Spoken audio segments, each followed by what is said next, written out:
আজ আমরা পড়ব নতুন একটা টপিক, তোমাদের সিলেবাসে রয়েছে, ইউনিট 4-এই রয়েছে।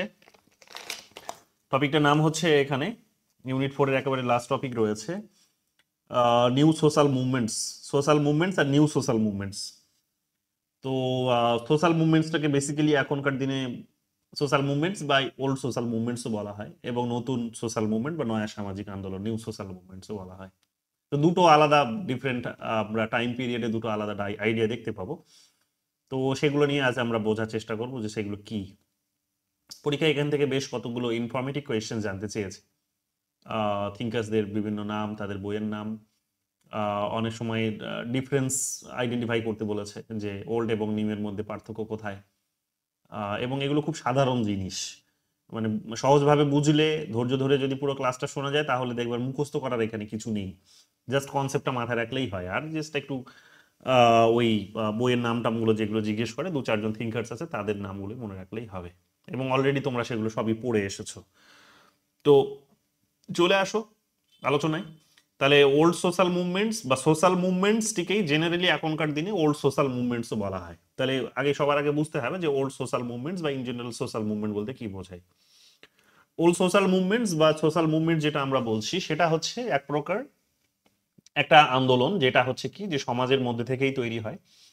সমাজের মধ্যে থেকেই তৈরি হয়, কিন্তু যখন আমরা এটাকে ওল্ড প্যাটার্নে বলছি, ওল্ড মুভমেন্ট হিসেবে যখন আইডেন্টিফাই করছি বর্তমান দিনে এসে দাঁড়িয়ে, তখন আমরা দেখতে পাবো যে যখন ওল্ড বলা হচ্ছে তখন এই মুভমেন্টগুলো হচ্ছে কি যে মুভমেন্টগুলো বেসিক্যালি হচ্ছে যে যেটা কার্ল মার্কসের যে আইডিয়াগুলো আমরা পড়ে এসেছি,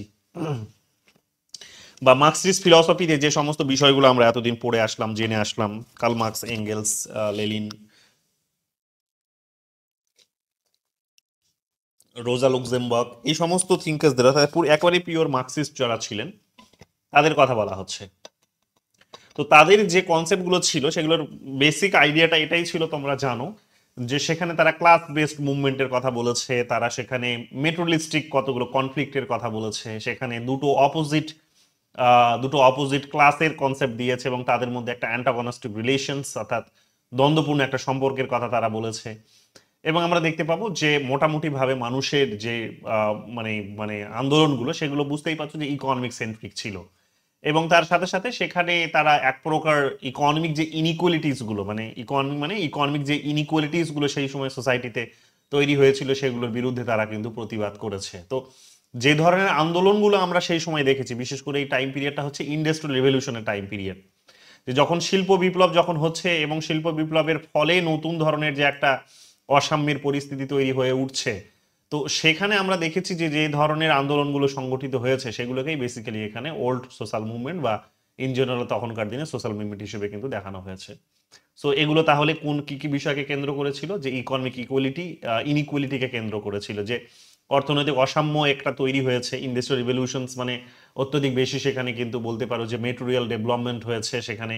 তো সেই মেটেরিয়াল ডেভেলপমেন্টগুলো আবার কিন্তু মেটেরিয়ালিস্টিক ইনইকুয়ালিটিও কিন্তু মানুষের মধ্যে নিয়ে এসেছে, যে একটা ক্লাস ক্যাপিটালিস্ট যাদের কাছে প্রচুর ক্যাপিটাল রয়েছে, তারা সেই ক্যাপিটালকে সেখানে ইন্ডাস্ট্রিতে তারা ইনভেস্ট করার মধ্য দিয়ে প্রচুর লাভ সেখানে তারা করেছে, বা তার যে বেনিফিটটা তারা আদায় করেছে সেই বেনিফিটে দেখা যাবে কি সেই বেনিফিটের ভাগিদারিটা তারা দেখা যাবে যে তারা বেশি পেয়েছে তুলনায় কাদের থেকে? বলা যেতে পারে যে যারা লেবার ক্লাস আছে, যারা হচ্ছে প্রডিউসার ক্লাস আছে তাদের থেকে। তো লেবার এবং প্রডিউসারের মধ্যে ফলে আমরা একটা দ্বন্দ্ব দেখেছি, যে একটা ডিস্ট্রিবিউশনস অফ ওয়েলথকে কেন্দ্র করে, যে সম্পদের যে ভাগাভাগি বা বন্টন, সেই বন্টনটা সেখানে প্রপার হচ্ছিল না, এবং আমরা দেখতে পেয়েছি যে ফলে এখানে লেবার্সরা তাদের নিজেদের বিভিন্ন ধরনের প্রবলেম সেখানে তারা ফেস করেছে, এবং তারই জন্য তারা সেখানে কি করেছে যে তার বিরুদ্ধে, ক্যাপিটালিস্ট সিস্টেমের বিরুদ্ধে তারা কিন্তু প্রতিবাদ করেছে।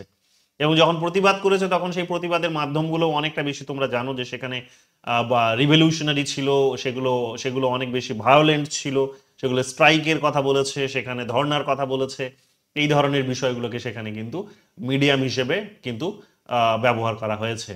এবং আমরা দেখতেই পাবো যে এই ইকোনমিক রাইটসের বা ইকোনমিক ইকুয়ালিটির সাথে সাথে তারা কিন্তু ইনইকুয়ালিটির সাথে সাথে, অসাম্যের সাথে সাথে তারা সেখানে তাদের যে রাজনৈতিক অধিকার, সামাজিক যে ন্যায়, সেগুলোকেও তারা কিন্তু এনশিওর করার চেষ্টা করেছে, যদিও মেন ফোকাসটা সেখানে কিন্তু ইকোনমিক ইনইকুয়ালিটিটাই ছিল, এবং সেটার হাত ধরেই সেখানে পলিটিক্যাল রাইটস বা সোশ্যাল জাস্টিসের কনসেপ্টগুলো কিন্তু শেপ পেয়েছে। সো বুঝতেই পারছো যে কোর অ্যান্ড পেরিফেরির যে কনসেপ্টগুলো আমরা পড়েছি কার্ল মার্কসের আইডিয়ার মধ্যে, সেগুলোরই কথা বলা হচ্ছে। পুরো ওভারঅল সেই আইডিয়াটাই হচ্ছে কিন্তু এখানে বলা যেতে পারে যে পুরো যে ওল্ড সোশ্যাল মুভমেন্ট সেটারই কথা বলা হচ্ছে। তো সেখানে তাহলে তোমরা কি দেখতে পাচ্ছ, সেখানে তার ইকোনমিক ফোকাস সেখানে ছিল, যে ইকোনমির উপর গুরুত্ব দেওয়া হয়েছে, যে ইকোনমি সমস্ত কিছু পরিবর্তন করছে এবং ইকোনমি সেখানে একটা মেটেরিয়াল হিসেবে কনসিডার হচ্ছে। এবং ইকোনমিক ইনইকুয়ালিটিস যেগুলো তৈরি হয়েছে শিল্প বিপ্লবের ফলে, যে ওভার প্রোডাকশন হয়েছে সেখানে, র্যাপিড সেখানে ডেভেলপমেন্ট হয়েছে, কিন্তু দেখা যাচ্ছে যে তার ভাগিদারিটা কিন্তু ক্যাপিটালিস্টরাই বেশি পেয়েছে, কিন্তু লেবাররা কিন্তু সেটার কিন্তু সেটা তাদের ভাগে একটু কম পড়েছে বা অনেকটাই কম পড়েছে। সো ফলে আমরা সেখানে একটা দ্বন্দ্বমূলক সম্পর্ক তাদের মধ্যে দেখেছি। তো বুঝতেই পারছো যে যখনই আমরা এই ধরনের দুটো বায়ানারি তৈরি করে নিচ্ছি, তখনই সেটা ক্লাসের কনসেপ্ট থেকে বোঝার চেষ্টা করেছেন কার্ল মার্কস। এবং আমরা রিভলিউশনারি গোলসেরও কথা সেখানে তাদেরকে বলতে শুনেছি, যে তারা সেই সময় যে ফিউডালিজম ছিল বা ক্যাপিটালিজম ছিল, যাদের কাছে প্রচুর পরিমাণে ক্যাপিটাল ছিল, বা যারা ক্যাপিটালিজমকে ইউজ মানে ক্যাপিটালকে ইউজ করতো বা ক্যাপিটাল ইনভেস্ট করতো, এবং প্রচুর পরিমাণে তারা হচ্ছে তার যে সারপ্লাস ভ্যালু, সেই ভ্যালুসটা তারা আদায় করতো। তো এগুলোকে উৎখাত করার জন্য তারা রিভলিউশনারি গোলসও কতগুলো সেট আপ করেছিল, এবং যেগুলো বললাম যে সেগুলো হয়তো স্ট্রাইক করেছে, সেগুলো আমরা দেখতে পাবো যে সেখানে ধর্ণা দিয়েছে, সেখানে আমরা দেখতে পাবো বন্ধ করেছে, সেখানে আমরা দেখতে পাবো যে অনেক সময় হাতে অস্ত্র তুলেও কিন্তু তারা নিয়েছে। তো এই সমস্ত ইনস্টিটিউশনাল ট্যাকটিক্স গুলো তারা কিন্তু ব্যবহার করেছে, এগুলো আমরা দেখতে পাবো। নট অনলি দ্যাট, এবং পলিটিক্যাল পার্টিজও তারা সেই সময় কিন্তু ফর্ম করেছে, যে তারা নিজেদেরকে ইউনাইট করেছে, পলিটিক্যাল পার্টিস ফর্ম করেছে, এবং সেই পলিটিক্যাল পার্টিস বা তাদের বিভিন্ন ধরনের সিন্ডিকেটস তাদেরই হয়ে কিন্তু কথা বলতো, তাদেরই স্বার্থকে সুরক্ষিত করার চেষ্টা করতো, এগুলো আমরা দেখেছি।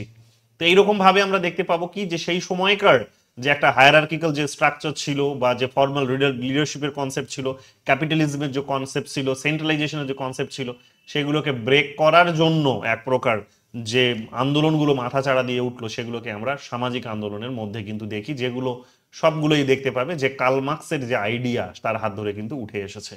তো এগুলো তোমরা সেখানে কিন্তু দেখতে পাবে। যদিও কার্ল মার্কস যখন আমরা পড়েছি, তখন আমরা এটাও দেখেছি যে কার্ল মার্কসের আগেও কিন্তু আরো অনেক এই ধরনের সোশ্যালিস্ট কতগুলো প্রিন্সিপলস ছিল বা আইডিয়া ছিল, যেগুলো দ্বারা কার্ল মার্কস পরবর্তীকালে প্রভাবিত হয়েছিলেন, এবং এই সোশ্যালিস্ট প্রিন্সিপলস গুলোকে অনেক ডেভেলপ করার চেষ্টা করেছেন। But it was Karl Marx for the first time, যেটাকে বলা যেতে পারে যে তিনি এই সামাজিক আন্দোলনের এই ধারণাটিকে অনেকটা বেশি বলা যেতে পারে যে অ্যাপ্লিকেবল করে তুলতে পেরেছিলেন। তার কারণ আমরা দেখেছি যে সেখানে সোভিয়েত মানে রাশিয়ারই কথা বলতে পারো 1917-এ, বা ইউরোপের আরো অন্যান্য দেশের কথা বলতে পারো, যেগুলো সোশ্যালিস্ট প্রিন্সিপলস অ্যাডপ্ট করতে বাধ্য হয়েছিল বা হয়তো করেছিল তারা, এবং তাদের মধ্যে একটা র্যাডিক্যাল চেঞ্জ এসেছিল। তো সেগুলো কিন্তু বড় ধরনের, সেখানে আমরা একটা দেখতে পাবো যে সামাজিক যে আন্দোলন, যেগুলো মেটেরিয়ালিস্টিক যে আন্দোলন, সেই সমস্ত আন্দোলনগুলোর একটা গুরুত্বপূর্ণ ভূমিকা ছিল। এগুলো আমরা সেখানে কিন্তু পরিষ্কারভাবে দেখেছি। সেখানে রিজন লজিককে ব্যবহার করে সেখানে গুরুত্ব দেওয়া হতো, এবং পুরোটাই ছিল সেখানে ইকোনমিক সেন্ট্রিক, এগুলো আমরা সবই দেখেছি। এবার এখানে তোমরা জানো যে কারা কারা থিঙ্কার্স আছেন। কার্ল মার্কসের নাম তোমরা অলরেডি পড়ে এসেছো, তার বিখ্যাত গ্রন্থ, যেখানে তিনি তার প্রথম লাইনেই সেখানে এই কমিউনিস্ট ম্যানিফেস্টো, এই 1848-এ যেটা প্রকাশিত হলো, যেটা ফ্রেডরিক এঙ্গেলসের সাথে লিখেছেন, সেখানে প্রথম লাইনেই তিনি দুনিয়া শ্রমিককে এক হওয়ার কথা তিনি বলছেন। সেখানে দুনিয়া শ্রমিক এক হও, ওয়ার্ল্ড লেবারকে ইউনাইট হওয়ার কথা বলছেন তিনি সেখানে। তো বুঝতেই পারছো যে সেখানে তিনি ক্লাস স্ট্রাগলের কথা বলছেন, যে ইউনাইট হওয়ার মধ্য দিয়ে তারা ক্যাপিটালিস্টের বিরুদ্ধে সেখানে কি করবে, তারা লড়াই করার কথা বলছে। এগুলো সবই তোমাদের পড়ানো হয়েছে, এগুলো তোমরা সবই জানো, যে বুর্জুয়াজিস যারা আছে, যাদেরকে ক্যাপিটালিস্ট ক্লাস বলা হয়, তাদের বিরুদ্ধে সেখানে ওয়ার্কিং ক্লাস, যাদেরকে প্রলেতারিয়েট তিনি বলেছেন, তো তাদেরকে তিনি কিন্তু তাদের বিরুদ্ধে লড়িয়ে দিলেন এক প্রকার বলা যেতে পারে। তো এই ধরনের লড়াইগুলো তিনি কিন্তু সেই সময় শুরু করিয়েছিলেন। তো পুরোটাই ছিল ইকোনমিক সেন্ট্রিক, মেটেরিয়াল সেন্ট্রিক, এবং পুরোটাই ছিল কিন্তু ইন্ডাস্ট্রিয়াল আউটপুট সেন্ট্রিক, এগুলো আমরা দেখতে পাবো। এনার সাথে তোমরা জানো ফ্রেডরিক এঙ্গেলস এর কথা নতুন করে বলার কিছু নেই, তারও একটা বইয়ের নাম ভালো করে দেখে নাও, the conditions of the working class in England. যদিও সমস্ত বইগুলোই কিন্তু এই কনটেক্সটে খুব গুরুত্বপূর্ণ, কারণ প্রত্যেকটা বইতেই তারা এই সমস্ত বিষয়গুলোকেই কিন্তু, অর্থাৎ সামাজিক আন্দোলনগুলোকে কিভাবে আরো শক্তিশালী করা যায়, কিভাবে অর্থনীতিকে সামনে রেখে সামাজিক আন্দোলনগুলিকে শক্তিশালী করা যায়, এবং ক্ষমতা থেকে কিভাবে যারা যারা বুর্জুয়াজিস আছে তাদেরকে কিভাবে উৎখাত করা যায়, সেই সমস্ত মন্ত্রগুলোই তিনি কিন্তু সেখানে দিয়েছেন। এবং এক্সপ্লয়টেশন কিভাবে হচ্ছে সেই সমস্ত সেই সমস্ত সেই সমস্ত বিষয়গুলোকে তিনি হিস্টোরিক্যালি কোথাও কোথাও সাইন্টিফিক্যালি তিনি সেখানে ডেভেলপ করার চেষ্টা করেছেন। বিভিন্ন রকম বিভিন্ন ভাবে বিভিন্ন বিষয়কে তিনি ডেভেলপ করার মধ্য দিয়ে আলটিমেটলি গতিটা দেওয়ার চেষ্টা করেছেন সামাজিক আন্দোলনগুলিকেই, যে ইকোনমিক এক্সপ্লয়টেশন যেহেতু হচ্ছে, তো সামাজিক আন্দোলনকে এখানে ত্বরান্বিত করতে হবে, এবং পুরো সিস্টেমটাকে উৎখাত করে আবার নতুন একটা সিস্টেম সেখানে কিন্তু এস্টাবলিশ করতে হবে। এগুলো আমরা দেখেছি। সো এঙ্গেলসেরও লেখার মধ্যে এগুলো তোমরা পাবে, রোজা লুক্সেমবার্গেরও লেখার মধ্যে পাবে তোমরা। এরা সবাই মার্কসিস্ট হিসেবেই কনসিডার হয়, জানো তোমরা, যে এখানে কি হলো আবার, অটোমেটিক চলে যাচ্ছে।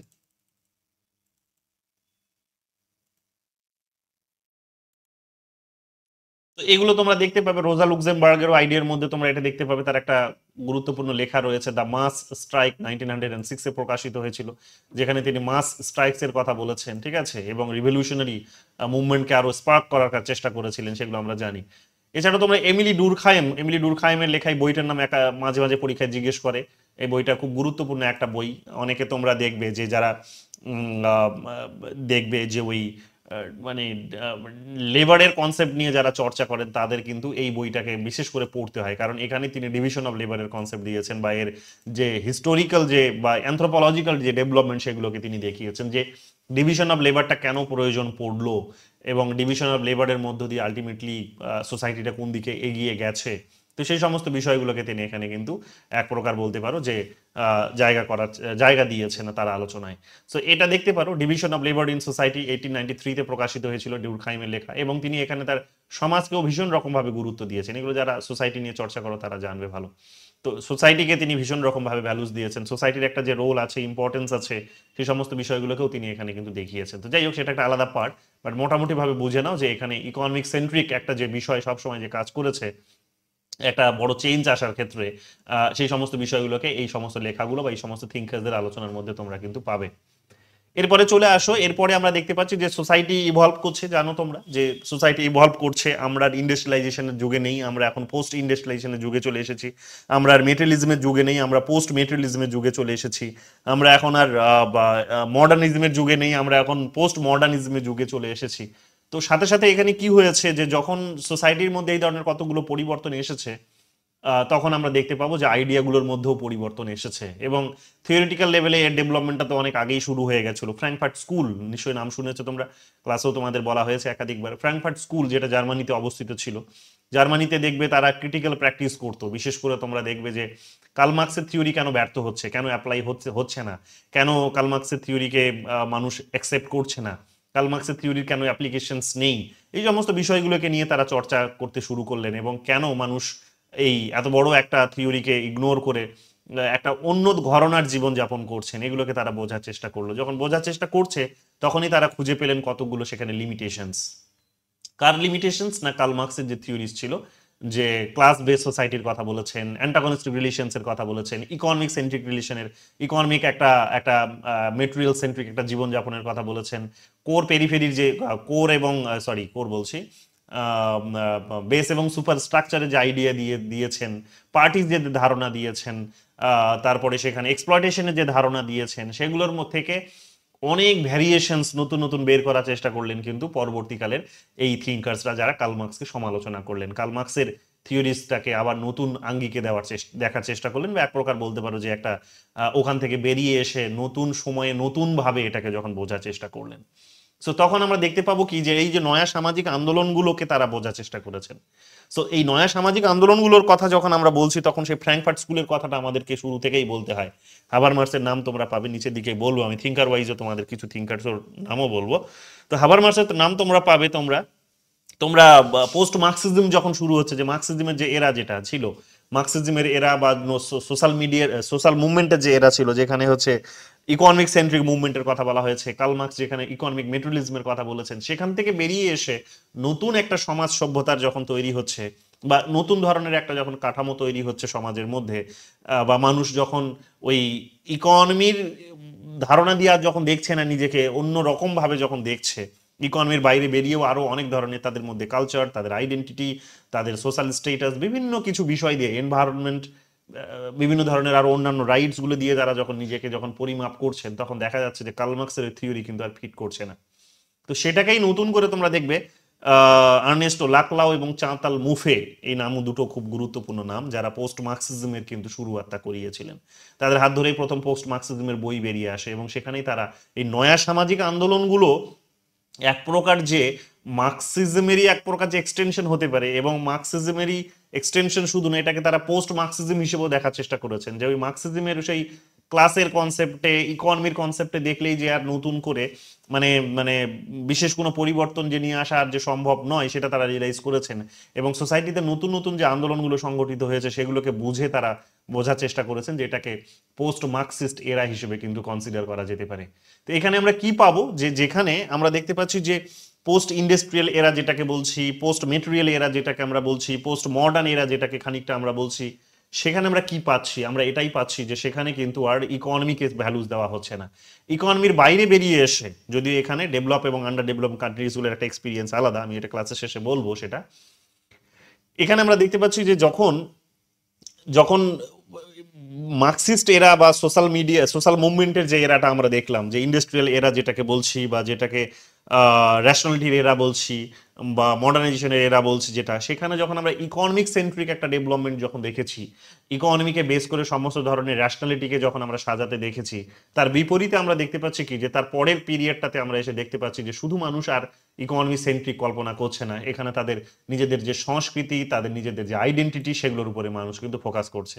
এবং এগুলো কোন সংস্কৃতি বা কোন রাইটসে আইডেন্টিটির কথা বলা হচ্ছে, এগুলো তাদের হচ্ছে যে কালচারাল সিভিল রাইটস, তাদের জেন্ডার ইকুয়ালিটি, তাদের এলজিবিটি কিউ এর যে রাইটস, এনভায়রনমেন্টাল প্রোটেকশনস, তাদের গ্লোবালাইজেশনস বিরোধী যে সমস্ত কতগুলো যে তাদের কালচার বা বা বলতে পারো নতুন যে কতগুলো ডেভেলপমেন্টস, সেগুলোকে বেস করে তারা কি বলতে পারো যে এক প্রকার নতুন নতুন আন্দোলন সংগঠিত করলো। অর্থাৎ যখন আমরা কালচার বা আইডেন্টিটির কথা বলছি, তখন সেই কালচার বা আইডেন্টিটির জায়গাগুলো ফোকাস পাচ্ছে এই কারণেই যে অ্যাটলিস্ট গ্লোবালাইজেশনের এরা তখন কিন্তু শুরু হয়ে গেছে। গ্লোবালাইজেশনের এরা যখন শুরু হয়ে গেছে এবং এটা যখন অনেকটা এক্সট্রিম লেভেলে এগিয়ে গেছে, তখন সেই পুরনো কার্ল মার্কসের ধারণা দিয়ে, class and superstructure, base এবং সুপার স্ট্রাকচারের ধারণা দিয়ে, ইকোনমির ধারণা দিয়ে, র্যাডিক্যাল লেভেলে সেখানে এক প্রকার বড় মুভমেন্ট তৈরি করার মধ্য দিয়ে, লেবারদেরকে ইউনাইট করার মধ্য দিয়ে, সশস্ত্র বিপ্লব করার মধ্য দিয়ে যে সমাজে আর কোনো রকমভাবে যে পরিবর্তন আনা সম্ভব নয়, সেগুলো কিন্তু ফুটে উঠলো। এগুলো আমরা জানি, যে আমরা তোমাদেরকে আমি গ্রামসি যখন পড়িয়েছিলাম ঘন্টার পর ঘন্টা ধরে, তখন আমি বলেছি এগুলো, যে গ্রামসি এগুলো দেখিয়ে গেছে। তো মোটামুটি ভাবে এগুলোই তোমরা দেখবে যে যখন গ্লোবালাইজেশন যখন এসে গেছে, তখন মানুষের জীবনযাপন আরো অনেক বেশি ফাস্ট ফরওয়ার্ড হয়ে গেছে। তো মানুষ এটাতে এমন রকম ভাবে, যেটা তোমরা দেখবে যে এম এন রয়ও যেটা সমালোচনা করেছেন এই কারণে, তো মানুষের জীবনযাপন অনেক বেশি ফাস্ট ফরওয়ার্ড হয়ে গেছে, বিশেষ করে গ্রামসির আলোচনার মধ্যে পাই যে এখন হেজিমেনির যে ধারণা, সেই ধারণাগুলো আর শুধুমাত্র ইকোনমিক সেন্ট্রিক নয়, হেজিমেনির ধারণার মধ্যে এখন সেখানে একটা আইডিওলজি সেন্ট্রিক ধারণাও সেখানে উঠে এসেছে। হিজোমানি ধারণার মধ্যে সেখানে দেখবে যে মিডিয়ার একটা রোল, সিভিল সোসাইটির একটা রোল, এগুলোও কিন্তু উঠে এসেছে। সো এগুলোকে কাউন্টার করার জন্য যে বিকল্প কিছু দরকার, সেগুলো কিন্তু রিয়েলাইজ করা হচ্ছে। তো যাই হোক, এখানে আমরা দেখব কি যে গ্লোবালাইজেশনের যুগে মানুষ এটা যেমন নিশ্চিত যে গ্লোবালাইজেশন মানে আরো বেশি মেটেরিয়ালিস্টিক জীবনযাপন, মেটেরিয়ালিস্টিক জীবনযাপন হলেও দেখা যাবে কি যে সেখানে মানুষ সেই মেটেরিয়াল থেকে আর বেরোতে পারছে না।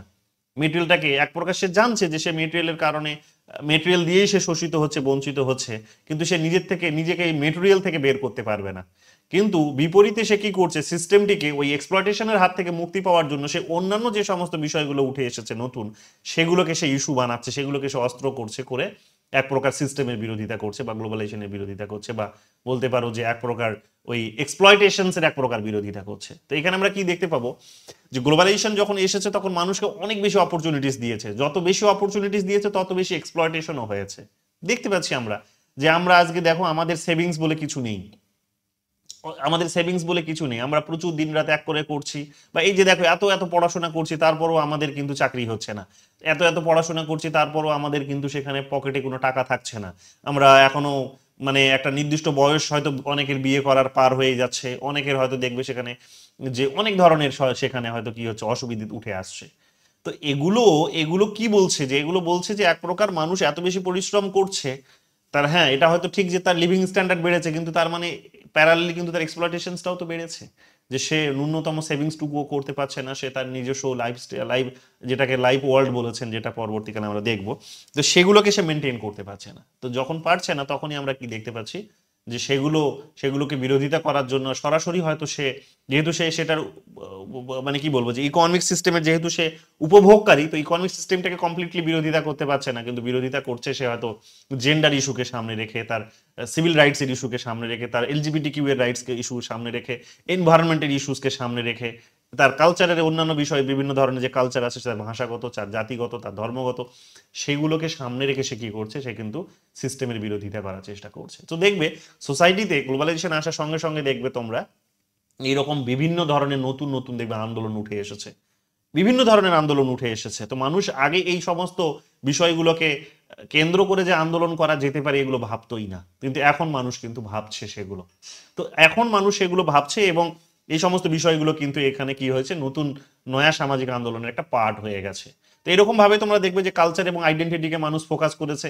ডিসেন্ট্রালাইজেশন স্ট্রাকচারের কথা বলছে এখানে, যে একটা সেন্ট্রালাইজ যে একটা স্ট্রাকচার ছিল যেটাকে বিউরোক্রেসি, হায়ারার্কি বা লিডার্সরা উপর থেকে সে টপ ডাউন অ্যাপ্রোচে পরিচালনা করতো, এখন সেটাকে ডিসেন্ট্রালাইজ করার কথা বলছে, যে সেখানে এক প্রকার কি হোক, র্যাডিক্যালি চেঞ্জ করা হোক, যেটাকে বলেছেন হাবারমাস, পরবর্তীকালে তোমরা দেখবে আলোচনায় নিয়ে আসবো, যে তিনি এখানে বলার চেষ্টা করেছেন যে radical democratisation, radical practice of democracy. তো র্যাডিক্যাল প্র্যাকটিস অফ ডেমোক্রেসি মানেই তোমরা দেখবে যে একেবারে নিচের লেভেলের মানুষকে সেখানে ডেমোক্রেসির পার্ট করে দেওয়া। ডেমোক্রেসি বলতে আগে যেটা বোঝানো হতো, সেখানে কতগুলো ইনস্টিটিউশনস, তারা লিডাররা যেটা ভাববে, বিউরোক্র্যাটরা যেটা করবে, সেটাই হচ্ছে ডেমোক্রেসির একটা সিস্টেম। এখানে এসে দেখা যাচ্ছে যে সেটা নয়, এখানে হচ্ছে সাধারণ মানুষকে পার্ট করতে হবে, তাদেরকে জায়গা করে দিতে হবে। এক সেকেন্ড।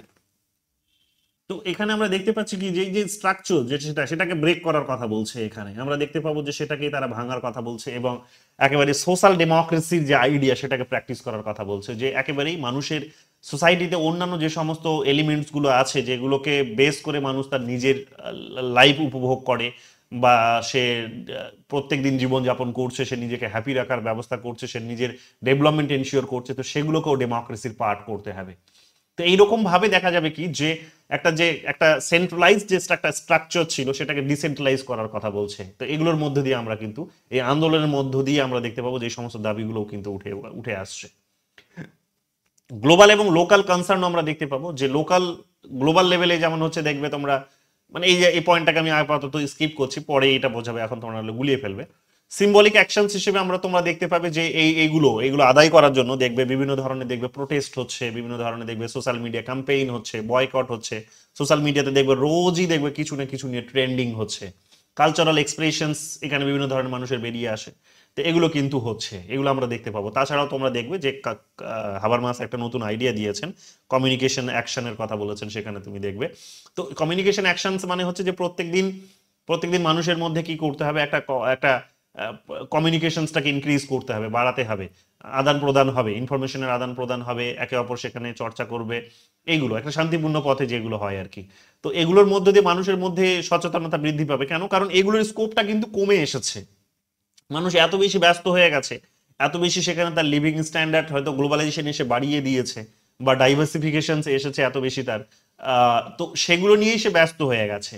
সেগুলো নিয়ে সে ব্যস্ত হয়ে যাওয়ার ফলে কি হয়েছে, যে এগুলো হয়তো কিছুটা হয়তো তার, সবটাই হয়তো সে উপভোগ করছে, কিন্তু সে সবটা উপভোগ করলেও দেখা যাবে যে সে সবটা যতক্ষণ, মানে যত বেশি সে উপভোগ করছে তত বেশি সে কিন্তু এক্সপ্লয়েটেডও হচ্ছে, যত বেশি সে এক্সপ্লয়েট হচ্ছে তত বেশি তার স্কোপটা কমে যাচ্ছে, তার এক্সপ্লয়টেশনটাকে কমানোর। তো এগুলো এক প্রকার এই কারণে তারা বলার চেষ্টা করছেন যে মানুষের মধ্যে যদি কমিউনিকেশনস গুলো আরো বেশি বৃদ্ধি পায়, যেমন ধরে নাও যে সারাদিন আমরা মানে যা কিছু করছি সেগুলো করতে গিয়ে দেখো যে আমাদের সকলের মাঝে যে একটা সোশ্যাল কমিউনিকেশনস বা একটা যে হেলদি কমিউনিকেশন, সেই জায়গাটা কিন্তু কমে আসছে, সেই জায়গাটা কমে আসে। যেটা বলছিলাম তোমাদের, যে মানুষ এখন অনেক বেশি ইন্ডিভিজুয়ালিস্টিক লাইফ জীবনযাপন করছে, অনেক বেশি ইন্ডিভিজুয়ালিস্টিক লাইফ জীবনযাপন করার ফলে যে পাশের বাড়ি থেকে মারা গেল সে কিন্তু সেটা জানে না, পাড়াতে কি প্রোগ্রাম হচ্ছে, সোশ্যাল প্রোগ্রাম হচ্ছে, কালচারাল প্রোগ্রাম হচ্ছে, সে সেগুলোর খোঁজও রাখতে পারে না। তো এই যে কমিউনিকেশনসটা বন্ধ হয়ে যাওয়া, এই কমিউনিকেশনসটা বন্ধ হয়ে যাওয়াটা কিন্তু খারাপ। তো এগুলোকে আরো বেশি করে বাড়াতে হবে। এই সমস্ত কথাগুলো দেখবে তোমরা নিচের দিকে পাবে, যে এগুলোর কিন্তু বলেছে। তো যাই হোক, এগুলো আমরা দেখতে পাবো কি, যে এগুলোর পাশাপাশি তিনি ওগুলোরও কথা আমরা দেখতে পাবো, হাবারমাসকে এগুলো বলতে শুনেছি। মিডল ক্লাসের পার্টিসিপেশনস আগের আমরা যখন সোশ্যাল মুভমেন্টের কথা বললাম, ওল্ড সোশ্যাল মুভমেন্ট, সেখানে তোমরা দেখবে যে লেবারের পার্টিসিপেশনের কথা বলা হয়েছে, যে লেবাররা পার্টিসিপেট করবে, তারা ইউনাইটেড হবে, একটা বড় ধরনের মুভমেন্ট গড়ে তুলবে এবং তার বিরুদ্ধে, এবং তারা গিয়ে সেটার সিস্টেমের পরিবর্তন করবে, তাই না? এখানে এসে বলছে যে মিডিল ক্লাস, নয়া সামাজিক আন্দোলনের কনসেপ্টটা যখনই আসবে তখনই তোমরা মিডিল ক্লাসের কনসেপ্ট পাবে। যে কোনো দেশে, যে কোনো রাজ্যে, যে কোনো অঞ্চলে যখনই তোমরা বড় কোনো মুভমেন্ট হতে দেখছো, মোটামুটি ভাবে বড়, তখনই দেখবে যে সেখানে দেখবে সেখানে কোনো মিডিল ক্লাস তৈরি হয়েছে। উদাহরণ নিয়ে নাও, ভারতের উদাহরণ। ভারতে যারা হচ্ছে দেখবে 2000 ভারতের যদি বড় কোনো আন্দোলনের কথা বলো, তাহলে তোমরা দেখবে লেটেস্ট যদি আন্দোলনের কথা বলো তাহলে দেখবে ফার্মার্স মুভমেন্ট। লেটেস্ট যদি আন্দোলনের কথা বলো তাহলে তার আগের মুভমেন্টের মধ্যে তোমরা পাবে হচ্ছে যেমন ধরে নাও যে India against India against corruption 2011-12 দিকে যেটা হলো তোমরা দিল্লিতে দেখলে সেখানে। তো এই যে মুভমেন্টগুলো যখন হচ্ছে তখন এখানে তোমরা বড় করে দেখতে পাবে যে মিডিল ক্লাসের একটা রোল উঠে এসেছে।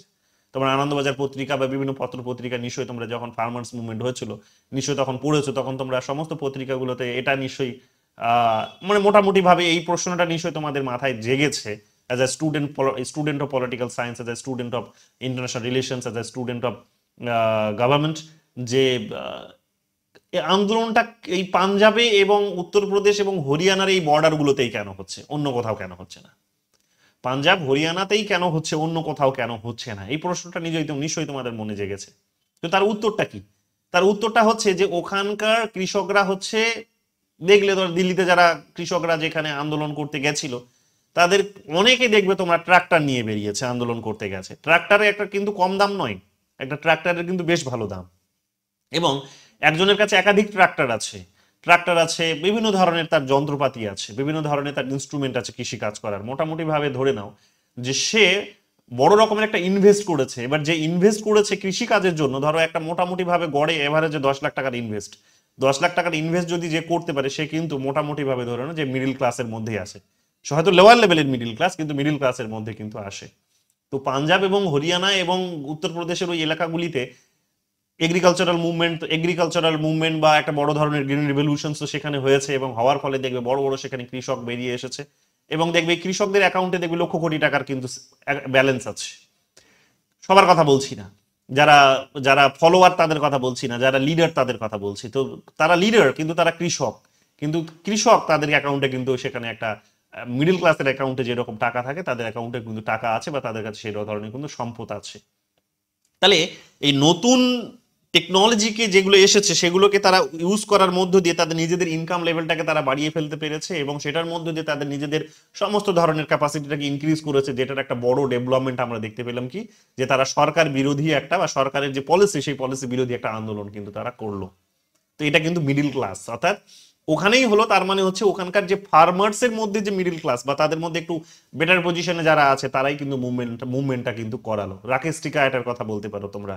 তো রাকেশ টিকায়েত নরেশ টিকায়েতের সম্ভবত ছেলে, তো দেখবে তার অ্যাকাউন্টে কিন্তু কম টাকা নেই, তোমরা একটু গুগল করো তাহলে দেখবে তার অ্যাকাউন্টে কিন্তু কোটি কোটি টাকা আছে। তো এই ধরনের ফার্মার্সরা উঠে এসছে। ঠিক একই রকম ভাবে তোমরা দেখবে যে যদি 12-13 কথা বলো সেই সময় দেখবে যে India against anti corruption movement হচ্ছে। এরা কারা? এরা হচ্ছে দেখবে সেই সময় যে টেকনোলজির ব্যবহার করতে পারা কতগুলো হচ্ছে মিডিল ক্লাস। এরা বিভিন্ন দেশে বিদেশে তারা কি করতো, এর আগেও ক্লাসে তোমাদের বলেছি বিভিন্ন সময় যে বিভিন্ন দেশে এরা ছড়িয়ে ছিটিয়ে ছিল, এরা টেকনোলজি খুব ভালো রকম ভাবে ব্যবহার করতে পারতো, এবং টেকনোলজি মানে এরা অনেক বেশি এরা অনেকেই হচ্ছে ইঞ্জিনিয়ার, এরা অনেকে ডাক্তার, এরা অনেকে হচ্ছে বড় বড় বিউরোক্রেসিতে তারা কিন্তু আছে, বিউরোক্রেসির বিভিন্ন পোস্টে তারা কিন্তু আছে। কি বলছো? মহেন্দ্র টিকায়েত, আচ্ছা মহেন্দ্র টিকায়েতের ছেলে রাকেশ টিকায়েত, তাই তো? কি বলছো দেখি? হ্যাঁ স্যার। ওকে, সো নরেশ না মহেন্দ্র, রাইট। সো এখানে আমরা কি দেখতে পাবো? এখানে আমরা দেখতে পাবো যে এই যে এরা এরা হচ্ছে কি টেকনোলজিকে খুব ভালোভাবে ব্যবহার করতে পারা, অর্থাৎ এদের কাছে সেই স্কিলটা আছে। নতুন একটা ইনস্ট্রুমেন্ট এসেছে যেটাকে ইউজ করে কমিউনিকেশন এস্টাবলিশ করাটা খুব সহজ। সবাই তো এটাকে ব্যবহার করতে পারবে না, কিন্তু কারা পারলো?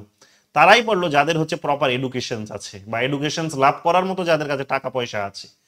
তো দেখবে এরা হচ্ছে মেইনলি নতুন ধরনের একটা মিডিল ক্লাস যারা এগুলোকে উপভোগ করতে পেরেছে, বা মিডিল ক্লাসের আর একটা এক্সটেনশন ফর্ম সেখান থেকে বেরিয়ে এসেছে। তো ফলে কি হয়েছে, এরা এখন চাইছে কি নিজেদের পাওয়ার চাইছে, নিজেদের যে এক্সপ্লয়টেশনটা হচ্ছে সেটাকে তারা রিডিউস করতে চাইছে। তো নতুন ধরনের যে সিভিল সোসাইটির কনসেপ্ট সেখানে যে তৈরি হলো মিডিল ক্লাসকে কেন্দ্র করে, তো তারা এখানে কি করছে যে সিস্টেমের মধ্যে চেঞ্জ নিয়ে আসার চেষ্টা করছে। সো এইভাবে আমরা দেখতে পাবো যে যখনই নয়া সামাজিক আন্দোলনের কথা বলবে তখনই ধরে নেবে যে সেখানে মিডিল ক্লাসের তার মানে একটা কিন্তু উৎপত্তি হয়েছে। উদাহরণ নিয়ে নাও বাংলাদেশের কথা, যেটা নিয়ে আমি একটা পেপারও লিখছি। বাংলাদেশে কি দেখলে এত বড় একটা মুভমেন্ট হলো, কি নজরে দেখেছো আমি জানি না। আমি যে নজরে দেখেছি বিষয়টা সেটা হচ্ছে যে নয়া একটা সেখানে বড় ধরনের কিন্তু মিডিল ক্লাস বেরিয়ে এসেছে। কোন মিডিল ক্লাস? এই মিডিল ক্লাস ভারতের সঙ্গে আর কোনো রিলেশন চায় না। কেন চায় না? এবং এটা টাইম টু টাইম এটাই হয় যখন জেনারেলি এইভাবেও জিনিসটাকে তোমরা দেখতে পারো যে সাউথ এশিয়াতে তোমরা দেখবে যে ইন্ডিয়া খুব ভালো রকম ভাবে প্রোগ্রেস করছে, ইন্ডিয়ার জিডিপি গ্রো করছে। সে এখন পার ক্যাপিটা ইনকাম হয়তো কমতে পারে, সেটা আর একটা আলাদা বিষয়। ইকোনমিক গ্যাপ হয়তো তৈরি হতে পারে, ক্যাপিটালিস্টদের সঙ্গে হয়তো রিচদের সঙ্গে পুয়ারের মধ্যে হয়তো একটা ডিস্টেন্স বাড়তে পারে, সেটা আলাদা বিষয়। কিন্তু মোটামুটি ভাবো যে ওভারঅল যখন আমরা ইন্ডিয়া বলছি তখন ইন্ডিয়ার জিডিপিটাকে কাউন্ট করা হচ্ছে এই কনটেক্সটে, যেভাবে আমাদের এখন গোটা বিশ্বের ইকোনমি রান করছে সেই কনটেক্সটে। তো ইন্ডিয়ার ইকোনমি জিডিপির কনটেক্সটে রান করছে, গ্রো করছে, যখন গ্রো করছে তখন তার ওয়েব যে প্রতিবেশী দেশগুলিতে যে পড়বে সেটা তো একেবারেই স্বাভাবিক কথা। তো ওদেরও ডেভেলপমেন্ট হচ্ছে তার ফলে, বা এই এখন আরো অনেক প্যারামিটার্স এখানে কাজ করছে, তো সেই প্যারামিটার্সে ওদেরও এখন লাভ হচ্ছে। তো সব মিলিয়ে মিশিয়ে দেখা যাচ্ছে যে খানিকটা ওই কনসেপ্টটা এইরকম, যে বাড়িতে যখন বাবার প্রমোশন হয় তখন কি হয়, বাড়িতে 2-3 জন যদি সন্তান থাকে বা স্ত্রী থাকে তারা কি করে, আরো যারা ফ্যামিলি মেম্বার থাকে যারা ওনার উপর ডিপেন্ডেন্ট, যার প্রমোশন হয়েছে তার উপর ডিপেন্ডেন্ট, তো তারা কি করে, তারা ধরনের বিভিন্ন ধরনের জিদ করে বসে। জিদ করে বসে যে আমার, কেউ হয়তো জিদ করে বসলো যে এইবার তাহলে আমার একটা বাইক চাই, কেউ হয়তো জিদ করে বসলো আমার এবার একটা কিন্তু লেহেঙ্গা চাই, কেউ হয়তো জিদ করে বসলো যে এইবার আমার একটা বড় শাড়ি চাই বা আমার একটা বড় গয়না চাই, কেউ হয়তো জিদ করে বসলো যে এবার একটুখানি আমি তীর্থযাত্রায় যেতে চাই। বিভিন্ন ধরনের জিদ হয়তো তারা করলো। এক সেকেন্ড। তো এখানে আমরা কি দেখছি যে ইন্ডিয়ার ইকোনমি গ্রো করছে, মানে ইন্ডিয়ার প্রমোশন হয়েছে, ইন্ডিয়ার এখন 3 ট্রিলিয়ন ইকোনমি ছিল, এখন 4 ট্রিলিয়ন এসে দাঁড়িয়ে আছে। তো 4 ট্রিলিয়নে আমরা যাচ্ছি মানে হচ্ছে কি, যে প্রতিবেশী দেশগুলো যেগুলো যারা আমাদের উপর অনেকটাই ডিপেন্ডেন্ট, আমরা তাদেরকে স্যাটেলাইট দিচ্ছি, আমরা তাদেরকে রোড অ্যান্ড ইনফ্রাস্ট্রাকচার তৈরি করে দিচ্ছি, তাদের বিউরোক্রেসি তৈরি করে দিচ্ছি, আমরা তাদেরকে সেখানে ইলেকট্রিসিটি দিচ্ছি, আমরা সেখানে তাদের রেল কমিউনিকেশন ইজি করে দিচ্ছি, আমরা তাদের এডুকেশন সিস্টেমকে, কালচারাল সিস্টেমকে সবগুলোকেই শেপ করছি। কেন? কারণ এটা ইন্ডিয়ান সাবকন্টিনেন্ট, আমরা বড় এখানে, ওরা আমাদের উপর ডিপেন্ডেন্ট হবে, সেটা স্বাভাবিক কথা। আমরা যে ওদের উপর ডিপেন্ডেন্ট নই তা নয়। যেমন বাবা হয় কি, যে বাবার হচ্ছে মানে ছেলে বলে কাউকে ডাকবে, মেয়ে বলে কাউকে ডাকবে, মা বলে কাউকে ডাকবে, স্ত্রী বলে কাউকে ডাকবে, তার একটা এই ধরনের স্নেহ মায়া মমতা চাই বলে সে কি করে, বা এগুলোর এই ধরনের ভালোবাসা চাই বলে সে ওদের উপর, মানে এটার কারণে ওদের উপর নির্ভরশীল। আর ছেলে মেয়েরা কিসের জন্য নির্ভরশীল? ছেলে মেয়েরা বাবার কাছ থেকে স্নেহ ভালোবাসা পাবে এবং ইকোনমিক্যালি ডিপেন্ডেন্ট বলে তারা তাদের সঙ্গে একটা এই ধরনের রিলেশন তৈরি হয়। খানিকটা এই ধরনেরই ইন্ডিয়ার কাছ সঙ্গে প্রতিবেশী দেশগুলোর সম্পর্কটাকে যদি বোঝার চেষ্টা করো তাহলে হচ্ছে বিষয়টা এটাই, যে টাইম আমরা যেভাবে গ্রো করছি টাইম টু টাইম দেখো ওদেরাও গ্রো করছে, এবং যখন ওরা গ্রো করতে পারছে না, মানে ইজিলি যখন কিছু পাচ্ছে না তারা, তখন কি করছে, মানে লিডারের কথা বাদ দাও, এখানে পুরো সিস্টেমটাকে বোঝার চেষ্টা করো, যে যখন তারা ইজিলি সেটাকে পাচ্ছে না, যে বাবার প্রমোশন হয়েছে, বাবা তখন মানে খুশি, মানে মানে কি বলবো, যে নিজের থেকে সেখানে হয়তো একটা নিজে হ্যাপিলিতে সেখানে একটা হয়তো সোনার গয়না কিনে নিয়ে আসেনি, কিংবা হয়তো ধরে নাও একটা বাইক কিনে নিয়ে আসেনি, কিংবা লেহেঙ্গা কিনে নিয়ে আসেনি, কিংবা তীর্থযাত্রার ব্যবস্থা নিজের থেকে হয়তো করেনি। যখন সে করেনি তখন সমস্যাটা কি হচ্ছে, সমস্যাটা হচ্ছে ওটা নিজেরা জিদ করছে। তো এখানেও ব্যাপারটা ওই রকমই, যে এর ইন্ডিয়ার প্রমোশন হচ্ছে মানে হচ্ছে প্রতিবেশী দেশগুলো এখন কি করছে, টাইম টু টাইম যখন দেখছে যে আমি ইজিলি পাচ্ছি না, আমার বর্তমান লিডার যারা আছে তারা আদায় করতে পারছে না, বাইক আদায় করতে পারছে না, তখন তারা কি করছে, তখন তারা কিন্তু ওই লিডারকে পরিবর্তন করছে, জিদ ধরে বসছে, নিজেদের মধ্যে একটা পরিবর্তন করার মধ্য দিয়ে, লিডারশিপের পরিবর্তন করার মধ্য দিয়ে এক প্রকার সেখানে আবার নতুন করে দাবি দেওয়া পেশ করার মধ্য দিয়ে নিজেদের দাবিগুলো তারা পূরণ করছে। এটাই হচ্ছে, দেখো তোমরা শ্রীলঙ্কার যে লিডার বিরোধিতা করলো, ভারত বিরোধী, সে কালকে এসেই ভারতের সাথে এগ্রিমেন্ট করে গেল। বাংলাদেশের যে লিডার বিরোধিতা করছে যারা এখন, তারাই দেখো বাংলাদেশের সাথে চুক্তি করতে বাধ্য হচ্ছে। দেখবে আমাদের যে ফরেন সেক্রেটারি তিনি বাংলাদেশে 7 দিন আগে ঘুরে আসলেন এবং সেখানে তারা দাবিপত্রগুলো রেখেছে, যে দাবিপত্রগুলো তারা শেখ হাসিনার মাধ্যমে হয়তো কোনোদিন পূরণ করতে পারতো না, তারা ফিল করেছিল। সো ঘুরিয়ে ফিরিয়ে ওভারঅল সিস্টেমটাকে যদি বোঝো তাহলে খানিকটা কিন্তু সেই ধরনেরই, যে তারা নিজেদের প্রমোশন করাতে পারছে না, তাদের ইন্ডিয়ার উন্নতি হচ্ছে কিন্তু তাদের যেহেতু হচ্ছে না, টাইম টু টাইম তার লাভটা তারা পাচ্ছে না, তাই তারা এখন কি করছে, নেগোসিয়েশনস এর জন্য এখন নিজেদের সিস্টেমের মধ্যে পরিবর্তন করছে, নিজেদের মধ্যে একটা পরিবর্তন আসছে। তো এটাকে কিন্তু খুব যেটা অনেকগুলো দেবে ক্রিটিক্যাল অ্যাপ্রোচ যেগুলো বেরিয়ে আসে ইন্ডিয়ার কনসেপ্টের মধ্যে, যে ইন্ডিয়ার এই ফরেন পলিসি ব্যর্থ হয়েছে হেন তেন বড় বড় করে দেখবে, সেখানে দা হিন্দু ফিন্দুতে লেখা হয়, দেখবে ক্রিটিক্যাল পার্সপেক্টিভকে তারা চর্চা করে। আদৌ কিন্তু কনসেপ্টটা সেই রকম নয়, মানে তোমরা যদি বাস্তবতাটাকে দেখো, এই মানে প্রোস এবং কনস দুটোকে মিলিয়ে যদি বাস্তবতাটাকে এবার দেখার চেষ্টা করো তাহলে হচ্ছে কিন্তু খানিকটা এটা, যে কমপ্লিটলি তারা তো বেরিয়ে যেতে পারছে না, তারা কিন্তু আমাদের সাথে আসছে, আলোচনা টেবিলে আসছে। বা দেখলে এর আগেও ইমরান সরকার, এখন পাকিস্তানের নতুন সরকার এসেছে, তাদেরও ফরেন মিনিস্টার আমাদের সঙ্গে এসে এক টেবিলে বসতে বাধ্য হচ্ছে। নেপালেরও গল্পটা ঠিক একই রকমের, ভুটান তো এমনিতেই আমাদের ভালো বন্ধু, ছেড়ে দাও, শ্রীলঙ্কার গল্পটা ওই রকমের, মালদ্বীপের গল্পটা ওই রকমের, বাংলাদেশের গল্পটাও ঠিক কিন্তু ওই ধরনের। কেন? কারণ কমপ্লিটলি তারা কিন্তু আমাদেরকে ছেড়ে বেরিয়ে যেতে পারবে না। আর আমরা ওদেরকে ছাড়বো না, তার কারণ আমাদের যেহেতু একটা নিরাপত্তার কারণে আমরা ওদের উপর নির্ভরশীল, খানিকটা নিরাপত্তার কারণে বা আরো আমাদের নিজেদের ইকোনমিক ডেভেলপমেন্টের কারণেও তো আমরা নির্ভরশীল। তো এইরকম ভাবে তোমরা দেখবে যে নতুন মিডল ক্লাস বাংলাদেশে যখন তৈরি হয়েছে তখন সেই মিডল ক্লাসের হাত ধরে যে পরিবর্তনটা হলো, সেই পরিবর্তনটা কিন্তু তাদের দেশের কিন্তু একটা উন্নতি করবে। এখন এটা যে প্রথমবার হয়েছে তা কিন্তু নয়, এটা এর আগেও তোমরা দেখবে রিজিম চেঞ্জ হয়েছে। শেখ হাসিনা এর আগেও পাওয়ারে এসেছিল, তাকে পাওয়ারে থেকে তখনও উৎখাত করা হয়েছে।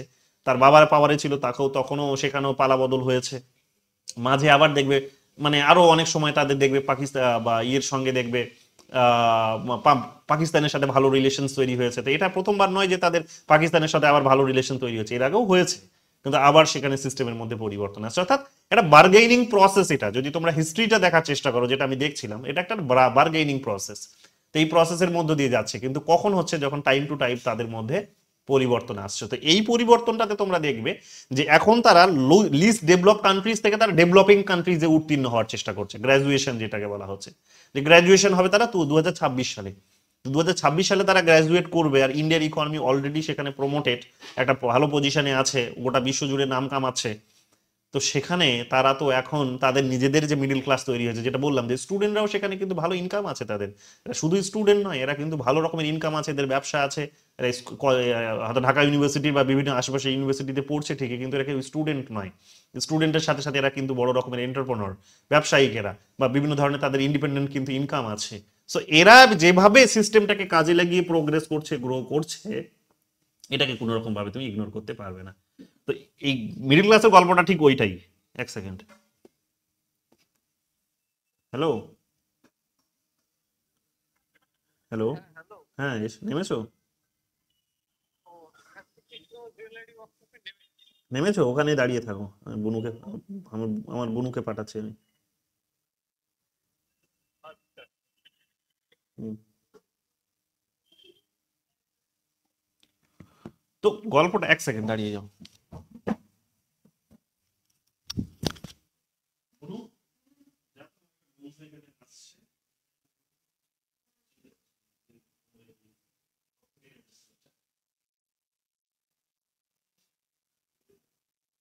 নাম্বারটা পাঠিয়ে দিচ্ছি।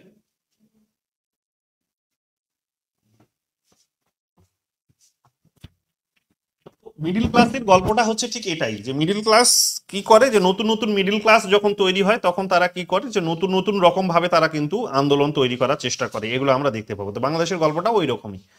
তো যে কোনো দেশে যখনই তোমরা আন্দোলন দেখবে তখনই দেখবে মোটামুটি ভাবে নতুন মিডিল ক্লাসরা এসেই নতুন রকম ভাবে সেটাকে করার চেষ্টা করে, নতুন মিডিল ক্লাস। তো বর্তমান কনটেক্সটে এসে দাঁড়িয়ে তোমরা দেখবে যে নয়া যে বিভিন্ন ধরনের সামাজিক আন্দোলনগুলো হচ্ছে, এগুলো শুধুমাত্র, আর যেমন বাংলাদেশে এই মুহূর্তে যে শুধুমাত্র যে অর্থনীতির কারণে আন্দোলন হচ্ছে তা কিন্তু নয়। তাদের বলছে যে তাদের কালচার নাকি এখন সারা ইন্ডিয়ার দ্বারা সাপ্রেসড হয়েছে, তারা রবীন্দ্রনাথ ঠাকুরের বাইরে নাকি কোনোদিন বেরোতে পারেনি। হ্যাঁ, তাদের জাতীয় সঙ্গীতকে তারা বদল করার জন্য একটা সামাজিক একটা বড় ধরনের প্রেশার ক্রিয়েট করছে। অনেক কিছুই দেখবে তোমরা সেখানে দেখতে পাবে।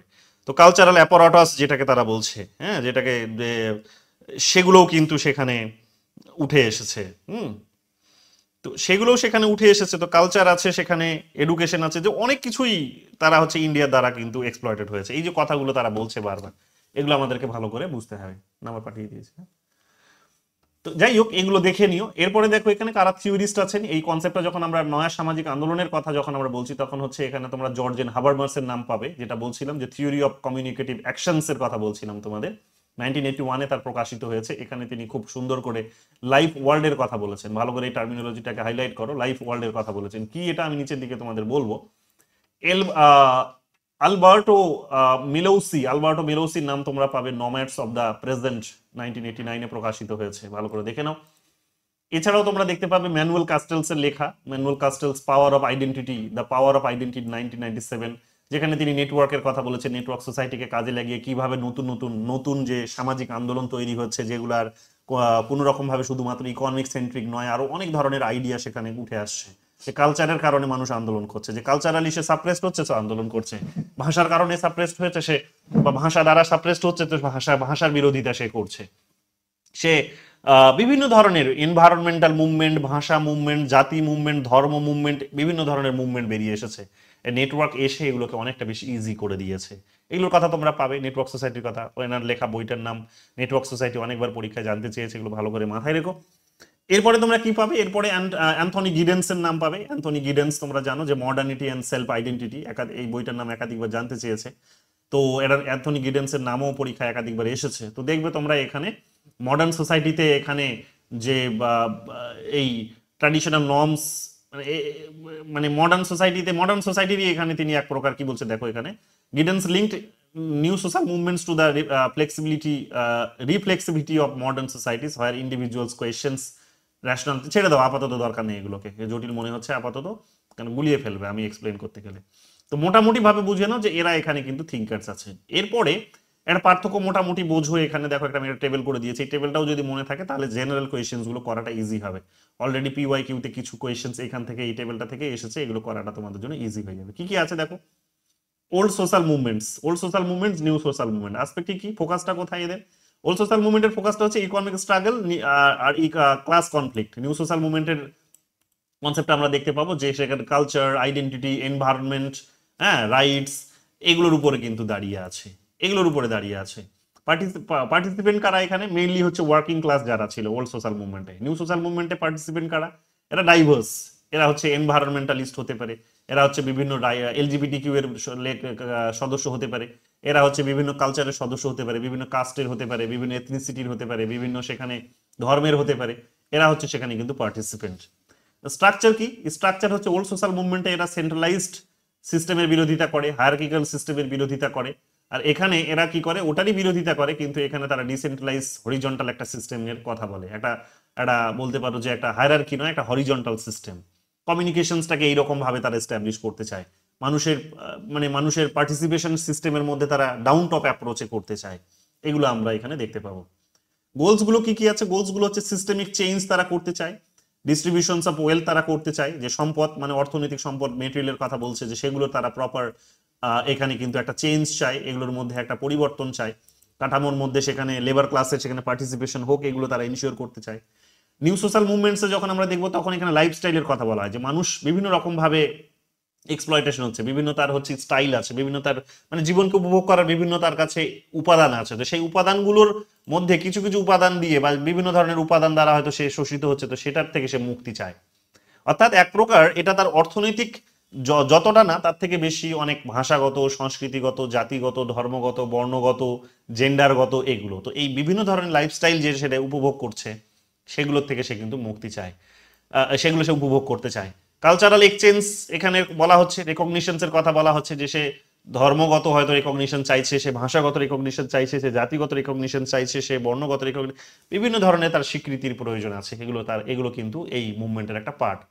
স্ট্র্যাটেজির মধ্যে স্ট্র্যাটেজি যেগুলো আছে তোমরা দেখবে যে স্ট্রাইক হতো আগে, যেটা বললাম যে বামপন্থীরা বিশেষ করে যেটা করে দেখবে এখনো, বাম স্ট্রাইক করছে, ইউনিয়নাইজিং করছে, তার ইউনিয়ন গঠন করছে, তারা পলিটিক্যাল পার্টিজও ফর্ম করেছে, যেমন কার্ল মার্ক্স কমিউনিস্ট পার্টির কথা বলেছেন তোমরা জানো। কিন্তু এখানে কি হচ্ছে, যে এখানে তারা প্রোটেস্ট করছে, সিম্বলিক অ্যাক্টস করছে, দেখবে সেখানে সিম্বলিক অ্যাক্টস মানে দেখবে বিভিন্ন ধরনের, দেখবে রাস্তায় বেরিয়ে সেখানে কিছু ছেলে মেয়ে কি করছে, সেখানে পথনাটিকা করছে, যেটাকে বলি পথনাটিকা করছে, সেখানে করে তারা একটা এক্সপ্লয়টেশনসটাকে দেখানোর চেষ্টা করছে, বা সোশ্যাল সিস্টেমটাকে বোঝানোর চেষ্টা করছে, তার এভিলস গুলোকে সেখানে তুলে ধরছে, এবং সেখান থেকে মানুষকে সচেতন করছে। তো মানুষকে সচেতন করার এটা একটা মাধ্যম বলতে পারো। সিম্বলিক এই ধরনের কতগুলো অ্যাক্টস ব্যবহার করে। সোশ্যাল মিডিয়াকে মানুষ এখানে ব্যবহার করে, দেখবে সোশ্যাল মিডিয়াকে এখানে এক প্রকার স্ট্র্যাটেজি হিসেবে বা মিডিয়াম হিসেবে ব্যবহার করে, যে সোশ্যাল মিডিয়াতে প্রতিদিন কমিউনিকেশন হচ্ছে, তথ্য আদান প্রদান হচ্ছে, আর্গুমেন্ট আসছে, তার এগেনস্টে কাউন্টার আর্গুমেন্ট আসছে, তো এক প্রকার পিসফুলি এগুলো হচ্ছে। তো এগুলো হচ্ছে তাদের কিন্তু মিনস। থিওরিজদের মধ্যে কারা পাবে এখানে? কার্ল মার্ক্স পেলে রোজা লুক্সেমবার্গ, ফ্রেডরিক এঙ্গেলস, আর এখানে কাদের পেলে? Alberto Melucci, Jurgen Habermas, Manuel Castell. এছাড়াও তোমরা দেখবে এখানে মিডিয়ারও প্রসঙ্গে তোমরা দেখবে এখানে মিডিয়ার পর নম চমস্কির নাম পাবে। নম চমস্কি, এটা এখানে লেখা হয়নি, শেষের দিকে লিখে দেবো।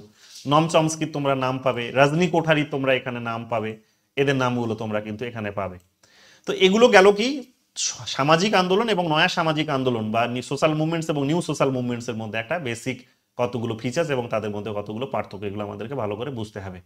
তো মেইনলি এখানে ওল্ড সোশ্যাল মুভমেন্ট যখন হয়, তার উদাহরণ যদি তোমরা দেখো তাহলে লেবার মুভমেন্ট যেগুলো হতো আগেকার দিনে সেগুলো, যেখানে মানুষ লেবারদের বিভিন্ন অধিকার, লেবারদের বিভিন্ন মানে বেতন বেতন কাঠামোর মধ্যে একটা ইকুয়ালিটি থাকা, এগুলো নিয়ে তারা কিন্তু প্রতিবাদ করতো, এখনো করে। সেফ ওয়ার্কিং কন্ডিশন যাতে যে জায়গায় কাজ করছে সেটা যাতে একটা সেখানে যাতে মানুষের নিরাপত্তা থাকে, ওয়ার্কিং এনভায়রনমেন্ট যাতে সেফ হয় বা পরিবেশটা যাতে ভালো হয়, নিরাপদে যাতে কাজ করতে পারে, একটা স্বাস্থ্যকর পরিবেশ যাতে হয়, এই সমস্ত দাবিগুলো সেই সময় তারা কিন্তু তুলতো লেবার মুভমেন্টের মধ্য দিয়ে। তাছাড়াও এটারই এক্সটেনশন আমরা দেখতে পাবো যে তাদের কাছে যখন অর্থনৈতিক সুযোগ সুবিধা তারা লাভ করতে পেরেছে, বা যখন তারা একটা নিয়মিত বেতন পাচ্ছে, স্যালারি পাচ্ছে, তো সেটার হাত ধরেই তারা কি করতে পারছে না, তারা চাইছে এবার পলিটিক্যাল রাইটস। তো দেখবে সাফ্রিগেট মুভমেন্ট যেটা হয়েছিল ব্রিটেনে, যেটা সাফ্রিগেট মুভমেন্ট হয়েছিল, যেটা পরীক্ষা একাধিকবার এসেছে তোমরা জানো, তো সাপ্রেস মুভমেন্ট যেটাকে আমরা বলি, অর্থাৎ রাজনৈতিক অধিকারের জন্য তারা কিন্তু লড়াই করেছে, রাইট টু ভোট যেটাকে আমরা বলি। তো জানো তোমরা 1917 সালে, 17 কিংবা 18 সালে তোমরা দেখবে, 17 সালে না, 1917 সালে বোধহয় ব্রিটেনে প্রথম মহিলারা দেখবে রাজনৈতিক ভোট পেয়ে বা ভোটের অধিকার পেয়েছে। তার আগে দেখবে 1893 সালে, 93 কি 97 দিকে নিউজিল্যান্ডে প্রথম পেয়েছে। আমি এগুলো ডেটগুলো এক্সাক্ট ভুলছি, 93 নলে 97, দুটোর মধ্যে একটা হবে, নিউজিল্যান্ড। এগুলো দেখে নাও, পরীক্ষা এগুলো একাধিকবার জিজ্ঞেস করে। সো এই ধরনের আন্দোলনগুলো সেখানে কিন্তু উঠে এসেছিল। এগুলো হচ্ছে ওল্ড সোশ্যাল মুভমেন্টের সঙ্গে একটা আন্দোলন কতকগুলো। নয়া সামাজিক আন্দোলনের যখন কথা বলছি তখন রাইট সেন্ট্রিক মুভমেন্ট হয়েছে, রাইটকে বেস করে মুভমেন্ট সেখানে হয়েছে। যেমন ইউএসএ তে তোমরা দেখবে সেখানে ইকুয়াল রেসিয়াল, মানে রেসকে কেন্দ্র করে তাদের মধ্যে যে ইনইকুয়ালিটি আছে সেটার বিরুদ্ধে তারা প্রতিবাদ করছে, এখনো হচ্ছে। দেখলে রিসেন্টলি ব্ল্যাক লাইভ ম্যাটার্স এ মুভমেন্ট হয়ে গেল, দেখলে একটা কালো কালো চামড়ার মানুষকে সেখানে, আফ্রিকান সম্ভবত সে, একজন সাদা চামড়ার পুলিশ অফিসার তাকে গলায় কিভাবে হাঁটু চাপা দিয়ে মেরে ফেললো, সেটা সোশ্যাল মিডিয়াতে ভাইরাল হয়েছে, সেই ভিডিওটি, সেই ছবিগুলো। তো সেটা নিয়ে কিভাবে একটা বড় আন্দোলন তৈরি হলো তোমরা দেখলে সেখানে, এই জাস্ট 2 বছর আগেরই কথা বলছি তোমাদের, লকডাউনের সময় এগুলো তোমরা দেখবে আলোচনায় এসেছিল। এগুলো হয়েছে কত ধরনের মুভমেন্ট তোমরা দেখবে, যে সেখানে মিটু মুভমেন্টও হয়ে গেল একটা বড় ধরনের মুভমেন্ট, তাই না? এগুলো এই ফেমিনিস্ট মুভমেন্টের মধ্যে যদিও সেটা আসে। যাই হোক, এখানে আমরা দেখতে পাবো জেন্ডার ইকুয়ালিটির বিভিন্ন দিক থেকে, সামাজিক দিক থেকে, রাজনৈতিক দিক থেকে, অর্থনৈতিক দিক থেকে, কালচারের দিক থেকে, সমস্ত দিক থেকে, বা ধর্মের দিক থেকে জেন্ডার ইকুয়ালিটি তারা কিন্তু চাইছে এখানে। তো এগুলো নতুন, এগুলো কিন্তু ওই আগের পিরিয়ডে এগুলো কিন্তু আলোচনার কেন্দ্রবিন্দু ছিল না। রিপ্রোডাকশন রাইটস তারা চাইছে মহিলারা, দেখবে ব্রিটেনে একটা রিপ্রোডাকশন আন্দোলন হয়ে গেল, বড় ধরনের আন্দোলন, এবং যিনি আন্দোলনটা সংগঠিত করলেন তিনি কিন্তু ইন্ডিয়ান অরিজিন। তো দেখবে একজন ইন্ডিয়ান অরিজিন মহিলা সেখানে গিয়ে একটা বড় ধরনের রিপ্রোডাকশন রাইটসকে কেন্দ্র করে এই ধরনের আন্দোলনগুলো সেখানে কিন্তু করলেন। বা সরি, রিপ্রোডাকশন রাইট আন্দোলন ছিল না, সেটা হচ্ছে অ্যাবর্শনকে কেন্দ্র করে সেখানে তারা একটা আন্দোলন সংগঠিত করলো, যে তাদেরকে ওখানে সরকার অ্যাবর্শন করতে দিত না, কিন্তু ওরা অ্যাবর্শন করতে যাতে পারে সেটা তারা চাইছে। এই ধরনের আন্দোলন, এক এক দেশে এক এক রকমের আন্দোলন দেখা গেছে।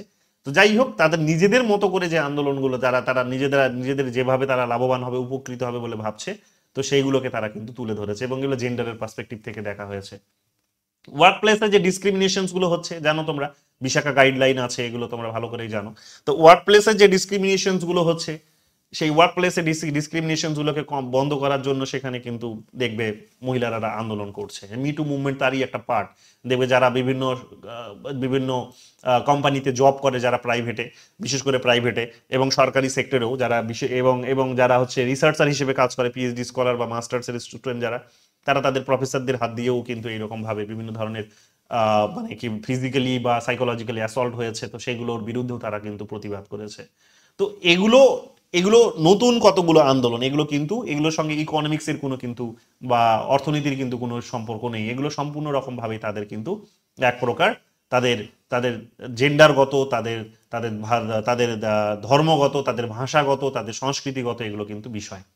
এনভায়রনমেন্ট মুভমেন্টও একটা পার্ট এটার। যে এনভায়রনমেন্ট মুভমেন্টে আমরা কি দেখতে পাচ্ছি, যে সেখানে ক্লাইমেট এনভায়রনমেন্ট মুভমেন্টে আমরা দেখতে পাচ্ছি যে যে যেভাবে মুভমেন্টে তোমরা যেমন চিপকো আন্দোলনের কথা বলতে পারো, আপিকো আন্দোলনের কথা বলতে পারো, নর্মদা বাঁচাও আন্দোলনের কথা বলতে পারো, এনভায়রনমেন্ট। তো এগুলো তোমরা দেখতে পাবে যে এনভায়রনমেন্টের সঙ্গে জড়িত, এগুলো তোমরা বসো, এনভায়রনমেন্টের সঙ্গে এগুলো কতগুলো বিষয় কিন্তু জড়িত। কি দেখতে পাচ্ছি আমরা এখানে? আমরা দেখতে পাচ্ছি, সিসিটিভিটা বন্ধ করে দাও। এখানে আমরা দেখতে পাচ্ছি কি, যে এখানে এখানে তোমরা দেখবে যে ওই পরিবেশ দেখবে তোমরা, যে গাছ যেভাবে কেটে ফেলা হলো, যদিও সেখানে একটা আলাদা কনসেপ্টও আছে জড়িত, মানে কমপ্লিটলি যে সেটা মানে আগের কনসেপ্ট থেকে বেরিয়ে এসেছি আমরা তা কিন্তু নয়, ওটা একটা আমি এখন বলবো না, নইলে গুলিয়ে যাবে। তো মোটামুটি ভাবে বুঝে নাও যে পরিবেশ কেন্দ্রিক আন্দোলনগুলো হচ্ছে, যে পরিবেশকেও যে বাঁচানো দরকার, নইলে যে আমরা যে বেঁচে থাকতে পারবো না সেটাও এখন কিন্তু রিয়েলাইজ করা হচ্ছে, কিন্তু আগে এগুলো কখনো হয়নি। যখন ইন্ডাস্ট্রি সেট আপ করা হয়েছিল তখন শুরুর দিকে মানে নির্বিচারে গাছ কাটা হয়েছে এবং কেউ সেগুলো তখন প্রতিবাদ করেনি, কেউ তখন সেগুলোর প্রতিবাদ করেনি। প্রতিবাদ করতে যে হবে সেটা রিয়েলাইজেশনও তখন হয়নি, কারণ এত বেশি মানুষের কিন্তু সাইকোলজি ডেভেলপ করেনি, এত বেশি তাদের মানুষের চিন্তা ভাবনা এগিয়ে যায়নি, এত বেশি নতুন নতুন ডিসকাভারিও হয়নি, এত প্রবলেমসও সেই সময় কিন্তু শুরুর দিকে উঠে আসেনি। কিন্তু এখন যখন এনভায়রনমেন্টের কারণে প্রবলেম উঠে আসছে, যে আমরা পরিবেশের ক্ষতি করেছি আর পরিবেশ তার হচ্ছে কিন্তু আমাদের উপর রিভেঞ্জ নিচ্ছে, যেহেতু এগুলো হচ্ছে, তো এখন এই ধরনের আন্দোলন যে না আর গাছ কাটা যাবে না, না আর বড় বড় ড্যাম তৈরি করা যাবে না, এই ধরনের আন্দোলনগুলো কিন্তু উঠে আসছে, এগুলোকে কেন্দ্র করে আন্দোলন আমরা দেখতে পাবো উঠে আসছে। তো দেখবে তোমরা ভারতে যেমন বললাম যে নর্মদা বাঁচাও আন্দোলন, আপিকো আন্দোলন, চিপকো মুভমেন্ট, এই ধরনের কতগুলো আন্দোলন আমরা দেখতেই পাচ্ছি যে সেখানে পরিবেশকে বাঁচানোর জন্য কিন্তু সেখানে একটা বড় সদর্থক ভূমিকা পালন করেছে, যেগুলো নয়া সামাজিক আন্দোলনের একটা পার্ট হয়ে গেছে। তো এগুলো তোমরা এখানে দেখতে পাবে।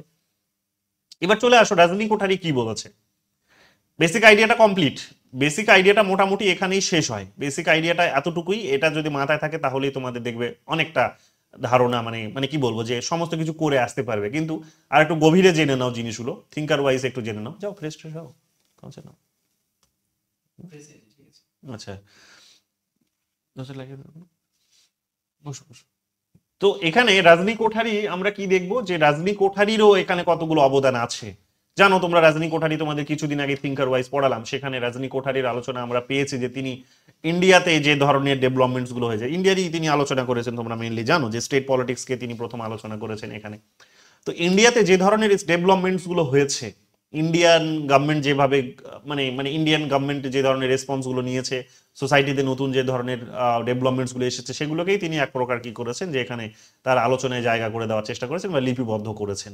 তো এখানে আমরা কি দেখতে পাবো, এখানে আমরা দেখতে পাবো যে গ্লোবাল সাউথে বা গ্লোবাল সাউথের এবং এবং পার্টিকুলারলি যদি ইন্ডিয়ার কথা বলছি, যদি সাউথের অনেকগুলো দেশেও তার তার কাজ আছে। তো যাই হোক, এখানে ইন্ডিয়াতেও ইন্ডিয়ার এক্সপিরিয়েন্সে তিনি কাজ করেছেন এবং বিশেষ করে এখানে দেখেছেন যে কতগুলো আন্দোলন সংগঠিত হয়েছে। দেখবে সেখানে কাস্ট বেসড আন্দোলন, কাস্ট নিয়ে তার তো কাজই আছে, তোমরা জানো যে সেখানে কাস্ট বেসড যে মুভমেন্টগুলো সংগঠিত হয়েছে। তো কাস্ট বেসড মুভমেন্টগুলো যখন সংগঠিত হচ্ছে তখন কিন্তু সেটা ওই আগের যে পুরনো প্যাটার্ন, যে সেখানে অর্থনীতিকে কেন্দ্র করে যে মুভমেন্ট, সেটা কিন্তু আর নয়। এখানে কাস্ট মানে হচ্ছে মানুষের একটা মানুষ এখানে তার বর্ণগত পরিচয়ের কারণে সেখানে কিন্তু সে এক্সপ্লয়েটেড হচ্ছে। তো এটা থেকে মুক্তি পাওয়ার জন্য মানুষ যখন আন্দোলন করছে, এটার থেকে মুক্তি পাওয়ার জন্য যখন মানুষ আন্দোলন করছে, তখন আমরা দেখতে পাচ্ছি যে সেটা কোনো রকম ভাবে কিন্তু আর ওই আগের প্যারামিটার্স দিয়ে আর কিন্তু মাপা যায় না।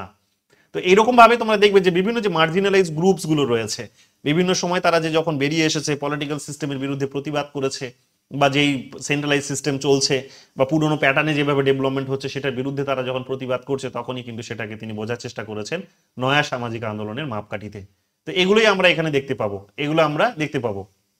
এবং তিনি এখানে বলছেন দ্য গ্রোয়িং ইনইকুয়ালিটি এবং অ্যানিহিলেশন, যেটাকে বলছেন যে যে যে উদীয়মান যে সমস্ত এখানে বলতে পারো যে অসাম্য এবং যে বিচ্ছিন্নতা, এগুলোর কারণই হচ্ছে তিনি বলছেন যে এখানে র্যাপিড ইন্ডাস্ট্রিয়ালাইজেশন বলেছে ইন্ডিয়ার কন্টেক্সটে, যে র্যাপিড ইন্ডাস্ট্রিয়ালাইজেশন, আরবানাইজেশন, গ্লোবালাইজেশন, এই তিনটে বিষয়কে কেন্দ্র করে বিশেষভাবে তোমরা দেখবে যে এখানে কিন্তু যে উদীয়মান অসাম্য বা ওই অসাম্যের পরিমাণটা বৃদ্ধি পাচ্ছে, মানুষের বিচ্ছিন্নতা বৃদ্ধি পাচ্ছে।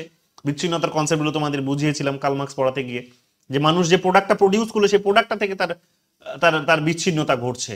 মানুষ যে কোম্পানিতে কাজ করছে, সে কোম্পানিতে এক একজনের সাথে আর একজনের কোনো সম্পর্ক নেই, সে কাউকে চেনে না, সেখানে সে কমপ্লিটলি সেখানে মেশিনের সাথেই ব্যস্ত।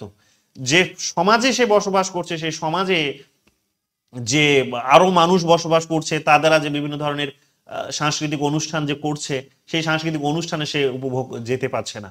তো এই যে এইরকম ভাবে তার সমাজ থেকে, তার তৈরি করা নিজের প্রোডাক্ট থেকে, তার মানুষের সঙ্গে এবং ওভারঅল আমরা দেখতে পাচ্ছি যে সে নিজেই নিজের থেকে যেভাবে বিচ্ছিন্ন হয়ে পড়ছে। তো এই বিচ্ছিন্নতার কনসেপ্টগুলো কিন্তু এই র্যাপিড ইন্ডাস্ট্রিয়ালাইজেশন, আরবানাইজেশন, গ্লোবালাইজেশনের হাত ধরেই কিন্তু এসেছে।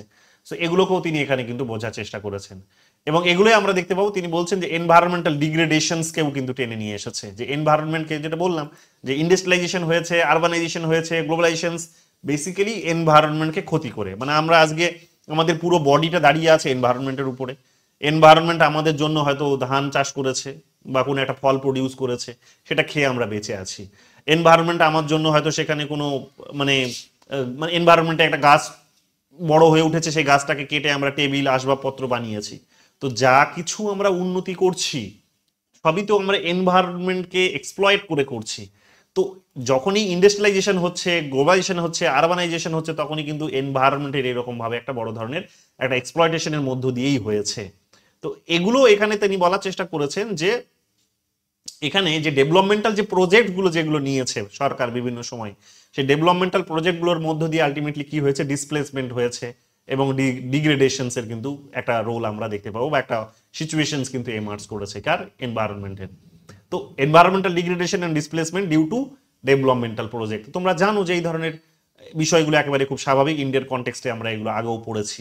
তো যাই হোক, এখানে বিভিন্ন ধরনের আন্দোলন হয়েছে, তোমরা জানো যে মহিলার আন্দোলন, মহিলাদের আন্দোলন আমরা দেখতে পাবো যে যেমন ওই ইয়ের আন্দোলনই নিতে পারো, চিপকো মুভমেন্টেরই কথা বলতে পারো। দলিতদের বিভিন্ন সময় দেখবে 1980s এর দিকের যে দলিতরা যে মুভমেন্ট করছে, দেখলে সেই সময় বড় বড় সেখানে পলিটিক্যাল পার্টিস ফর্ম হয়েছে, বিএসপি তৈরি হয়েছে, কাশিরাম তৈরি করেছিল সে বিএসপি পার্টি। তারপরে আরো দেখবে সেখানে বিভিন্ন পলিটিক্যাল পার্টিস তৈরি হয়েছে, তারা এদেরকে ভোট ব্যাংক করার জন্য বা এদের আইডিয়া রাইটস গুলোকে বা মানে এদের ইস্যুস গুলোকে ভ্যালুস দিয়েছে।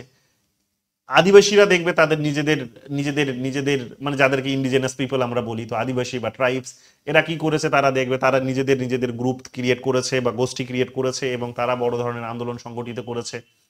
এনভায়রনমেন্টালিস্টরাও একটা বড় গুরুত্বপূর্ণ পার্ট, জানো তোমরা, যে তারা নিজেদেরকে একত্রিত করেছে এবং তারা বড় বড় প্রজেক্টগুলোর বিরুদ্ধে কিন্তু প্রতিবাদ করেছে, যেমন নর্মদা বাঁচাও আন্দোলনের কথা বলতে পারো তোমরা। এগুলো আমরা কিন্তু এখানে ভারতবর্ষে দেখেছি। তো এগুলোর কথা তিনি কিন্তু এই সমস্ত বিষয়গুলো তিনি কিন্তু ইন্ডিয়ার কনটেক্সটে কিন্তু খুঁজে পেয়েছেন।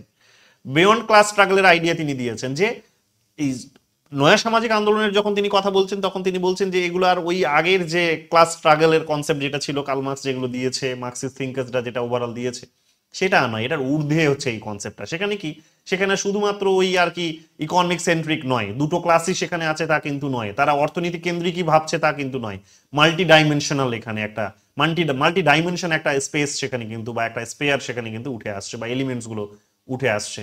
সেগুলো কি কি, সেগুলো যেগুলো বললাম উপর দিকে, আইডেন্টিটি অ্যান্ড রেকগনিশনস, যে সে সে মহিলা হিসেবে তার স্বীকৃতি চায়, সে একটা পার্টিকুলার ভাষায় কথা বলে, সেই ভাষা হিসেবে তার স্বীকৃতি চায়, সে কোনো একটা জাতিতে বিলং করে, সেই জাতি হিসেবে তার স্বীকৃতি চায়, সে কোনো একটা গোষ্ঠীতে বিলং করে, সেই গোষ্ঠী হিসেবে তার স্বীকৃতি সে চায়, সে কোনো একটা কি বলবো ধর্ম পালন করে, সেই ধর্ম পালনের সে স্বীকৃতি চায়, সে কোনো একটা পরিবেশে বসবাস করে, সেই পরিবেশের একটা আলাদা ধরনের স্বীকৃতি চায়, যে সেই পরিবেশটাকে এখানে বাঁচানো হোক, কাইন্ড অফ এই ধরনের। তো এই সমস্ত বিষয়গুলো উঠে এসেছে, লোকাল অটোনমির কনসেপ্টগুলো এখানে উঠে এসেছে, ইকোলজিক্যাল কনসার্নও এখানে উঠে এসেছে, যেগুলো তোমরা ওভারঅল পেলে এখানে, এইগুলো আমরা কিন্তু এখানে দেখতে পাবো। তো যাই হোক, এই সমস্ত বিষয়গুলো সেখানে কিন্তু উঠে এসেছে। তো কোঠারি এখানে এই ডেভেলপমেন্টের যে মডেল, যেটা তোমরা দেখলে আলোচনাও তোমাদের সেই সময় করেছি, যে ডেভেলপমেন্টের যে মডেল, ওয়েস্টার্ন সেন্ট্রিক যে ডেভেলপমেন্ট, যেখানে এনভায়রনমেন্টকে হার্ম করা হয়েছে, ইকোনমিক সেন্ট্রিক কল্পনা করা হয়েছে, যেখানে অত্যধিক বেশি হচ্ছে বায়নারি প্রসেসে সেখানে হয়েছে, রিভলিউশনারি প্রসেসে হয়েছে, এই সমস্ত বিষয়গুলোর এখানে কিন্তু তিনি এক প্রকার বলতে পারো যে বিরোধিতা করেছেন। বিরোধিতা করে তিনি এখানে কি করেছেন, যে আরো অনেক বেশি পার্টিসিপেটরি ডেমোক্রেসিকে প্র্যাকটিস করা দরকার, অল্টারনেটিভ ডেভেলপমেন্টাল মডেল সেখানে নিয়ে আসা দরকার, যাতে করে সাস্টেনেবিলিটি উঠে আসে, ইকুইটি মানে হচ্ছে ন্যায় যাতে সুনিশ্চিত করা যায়, সেগুলোকে যাতে ভ্যালুস দেওয়া যায়, সেই সমস্ত কনসেপ্টগুলো উঠে এসেছে। ডিসেন্ট্রালাইজেশনের কথা বলছে, কমিউনিটি ড্রাইভেন অ্যাপ্রোচের কথা বলছে, যে একটা পার্টিকুলার কমিউনিটি হোক, সেই কমিউনিটিকে কিভাবে ডেভেলপ করা যেতে পারে, তার মধ্যে দিয়ে তার উন্নতির কথা বলা হোক।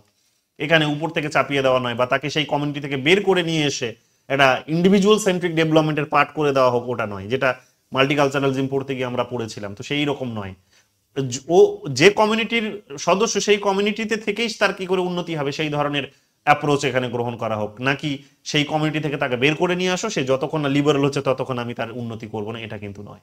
তো এই যে বিষয়গুলো, এগুলো কিন্তু আমরা আলোচনায় কিন্তু তার দেখতে পাবো।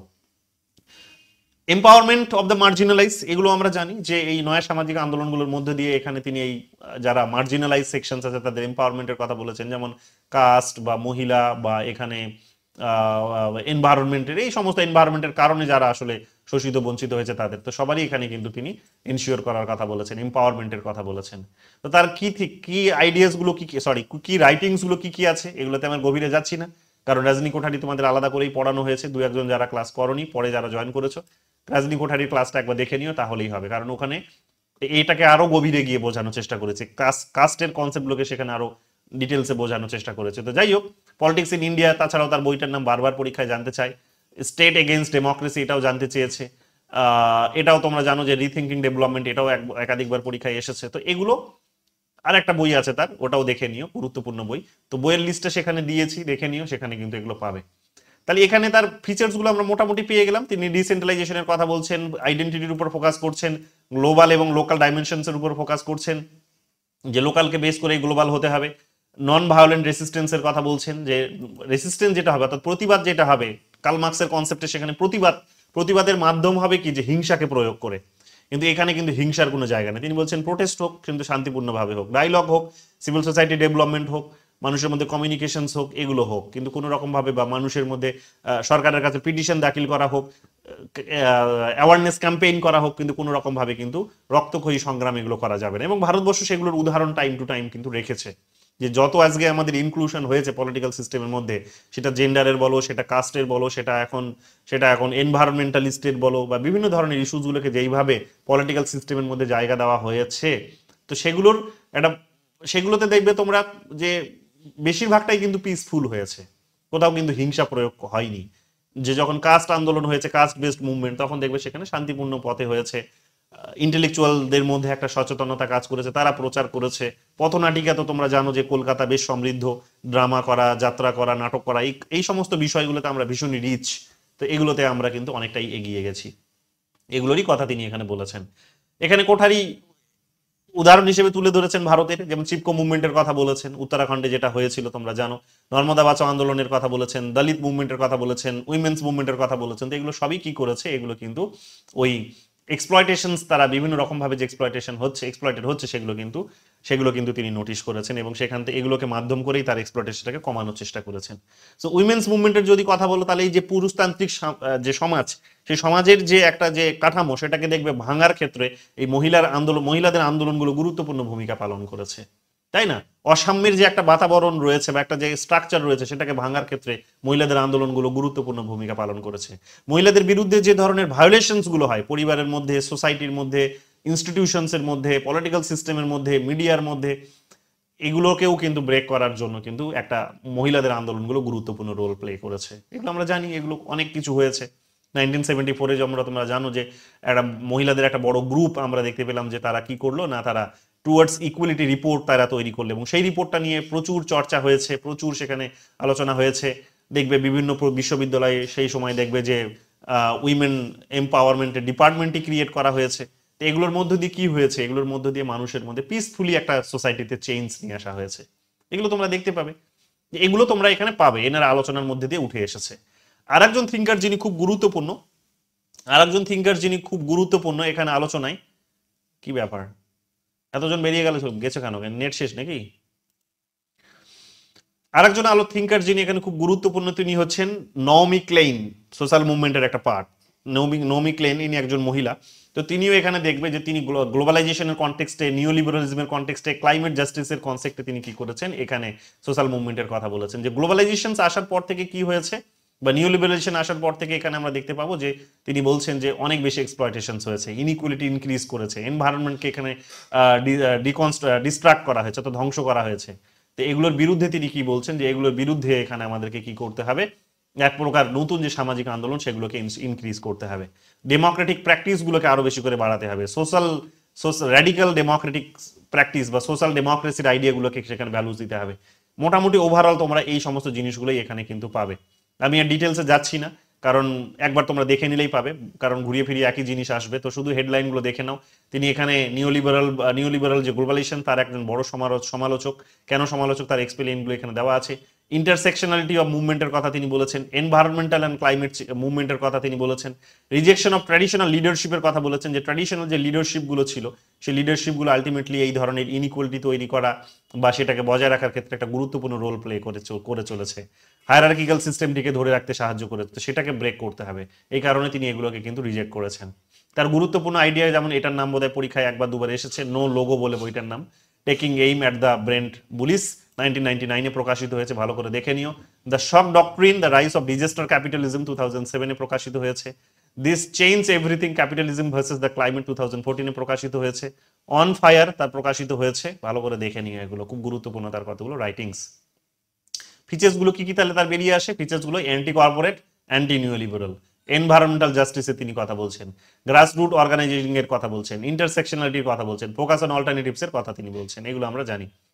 এরপরে চলে আসো তিনি এখানে যে উদাহরণগুলো সামনে রেখেছেন সেগুলো যেমন হচ্ছে এখানে বলা যেতে পারে যে অকুপাই ওয়াল স্ট্রিট মুভমেন্ট। এর আগেও তোমাদের এই মুভমেন্টের কথা একাধিকবার ক্লাসে বলেছি যে 2011 সালে যখন আমেরিকাতে অকুপাই ওয়াল স্ট্রিট মুভমেন্ট হলো, যে উই আর 99%, তো 99% মানুষ ভার্সেস 1% মানুষ, যে 1% মানুষ যাদের হাতে আমেরিকার 99% সম্পদ আছে, 99% মানুষ যাদের হাতে আমেরিকার 1% সম্পদ আছে। এটা ছিল তাদের একটা বেসিক একটা বলতে পারো যে সিম্বলিক তাদের একটা স্লোগান সেই সময়।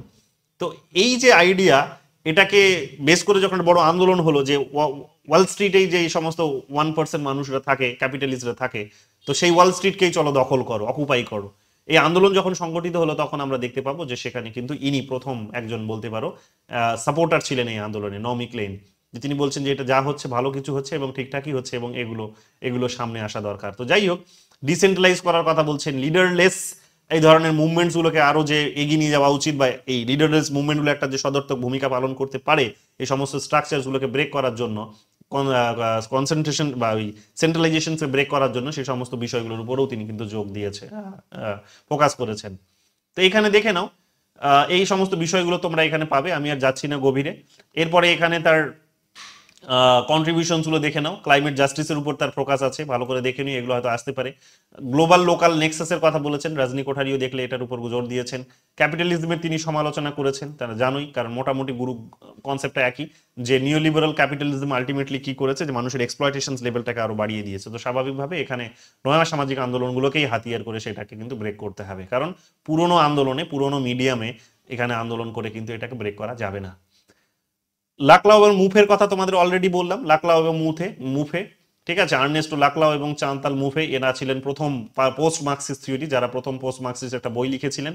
এবং ওই আগের যে মডেলকে কেন্দ্র করে, মার্কসিজমের ধারণাকে কেন্দ্র করে যে আর সমাজে পরিবর্তন নিয়ে আসা যাবে না, এখন যে সমাজ অনেক বেশি এগিয়ে গেছে বা ক্যাপিটালিস্ট সিস্টেম অনেক বেশি এগিয়ে গেছে, কাজে ওই এগিয়ে যাওয়া সিস্টেমটাকে পুরনো একটা সিস্টেম দিয়ে ব্রেক করলে হবে না, এগিয়ে যাওয়া সিস্টেমটাকে এগিয়ে যাওয়া কোনো একটা নতুন বিপরীত ধর্মী কোনো একটা আইডিয়া দিয়েই ব্রেক করতে হবে। তো সেটাই প্রতিষ্ঠিত করার চেষ্টা করলেন তিনি, তারা দুজনে। এবং তারা দেখবে এই বইগুলোতে hegemony and the socialist strategy towards radical democratic politics, তো এই র্যাডিক্যাল ডেমোক্রেটিক পলিটিক্স এর কথা বলেন, যে আরো গণতান্ত্রিক যে প্রক্রিয়াগুলো আছে সেগুলোকে আরো বেশি করে বাড়াতে হবে।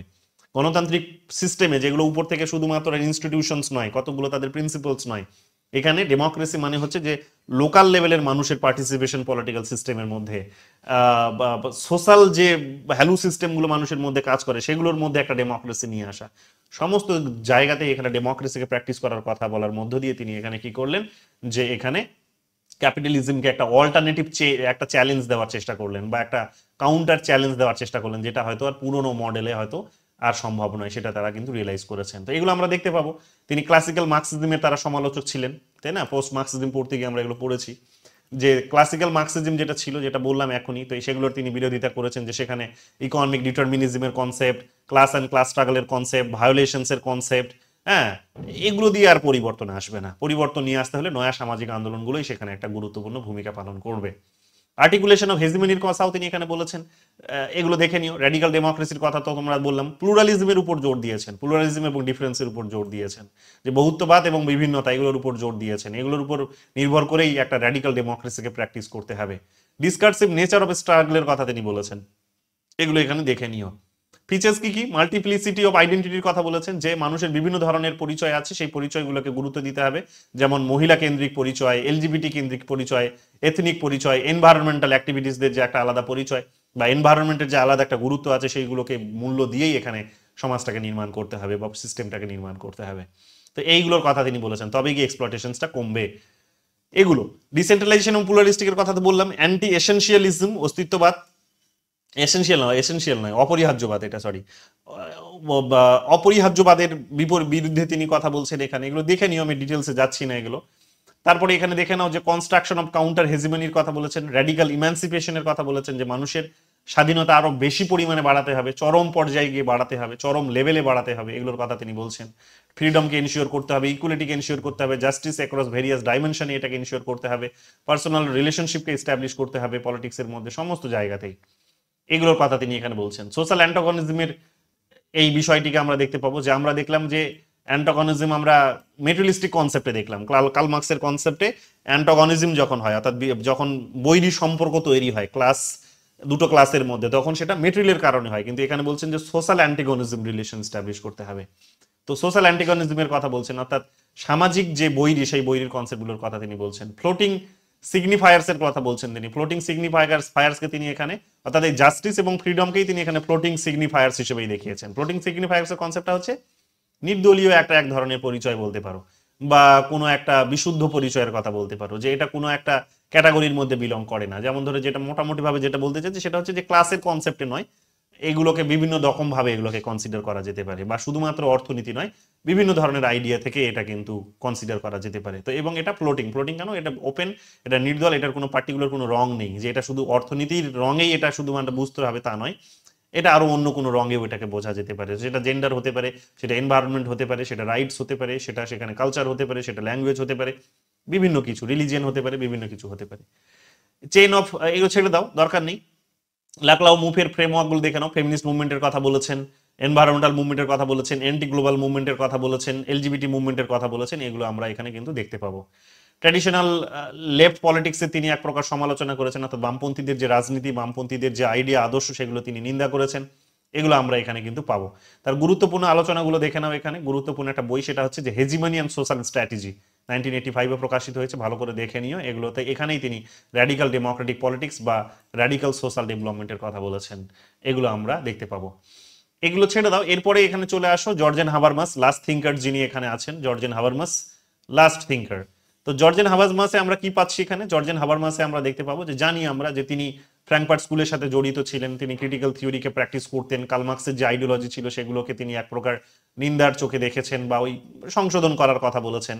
তো সেখানেই তিনি মডার্নাইজেশনস, গ্লোবালাইজেশনস, এই যে নতুন ডেভেলপমেন্টসগুলো যে এসে গেছে বা নতুন নতুন যে ডেভেলপমেন্টসগুলো হয়েছে, সেগুলোর আঙ্গিকেই তিনি এখানে এখানে এই সোসাইটিটাকে বোঝার চেষ্টা করেছেন, এবং সেগুলো বুঝতে গিয়ে দেখেছেন যে সোসাইটিতে অনেক নতুন ধরনের আন্দোলন উঠে এসেছে, অনেক ধরনের মানুষ সেখানে বা বিষয়কে ভ্যালুস দিয়ে তারা জীবনযাপন করছে, অনেক কিছুই তাদের অর্থনীতিকেই তারা আর মূল্য দেয় না, অনেক কিছুকেই মূল্য দেয়। তো সেখানে ওই যে বেসের যে কনসেপ্ট, ইকোনমির যে কনসেপ্ট, সেগুলোর ঊর্ধ্বে বেরিয়ে আসার চেষ্টা করেছেন, ক্লাসের কনসেপ্টের ঊর্ধ্বে বেরিয়ে আসার চেষ্টা করেছেন, এগুলো আমরা দেখতে পাবো। তো হাবারমাসের এখানেই তোমরা পাবলিক স্ফেয়ারের কনসেপ্ট নিশ্চয়ই পড়িয়েছি আমি তোমাদের। তো সেই পাবলিক স্ফেয়ারের কনসেপ্টেই তিনি এগুলোকে বোঝার চেষ্টা করেছেন। লাইভ ওয়ার্ল্ডের কথা তিনি এখানে বলেছেন। লাইভ ওয়ার্ল্ড কি বলছে দেখো, Habermas identify this movement as primarily concerned with defending or transforming the life world, the domain of personal and communal interactions that is threatened by systemic force like capitalism and bureaucracy।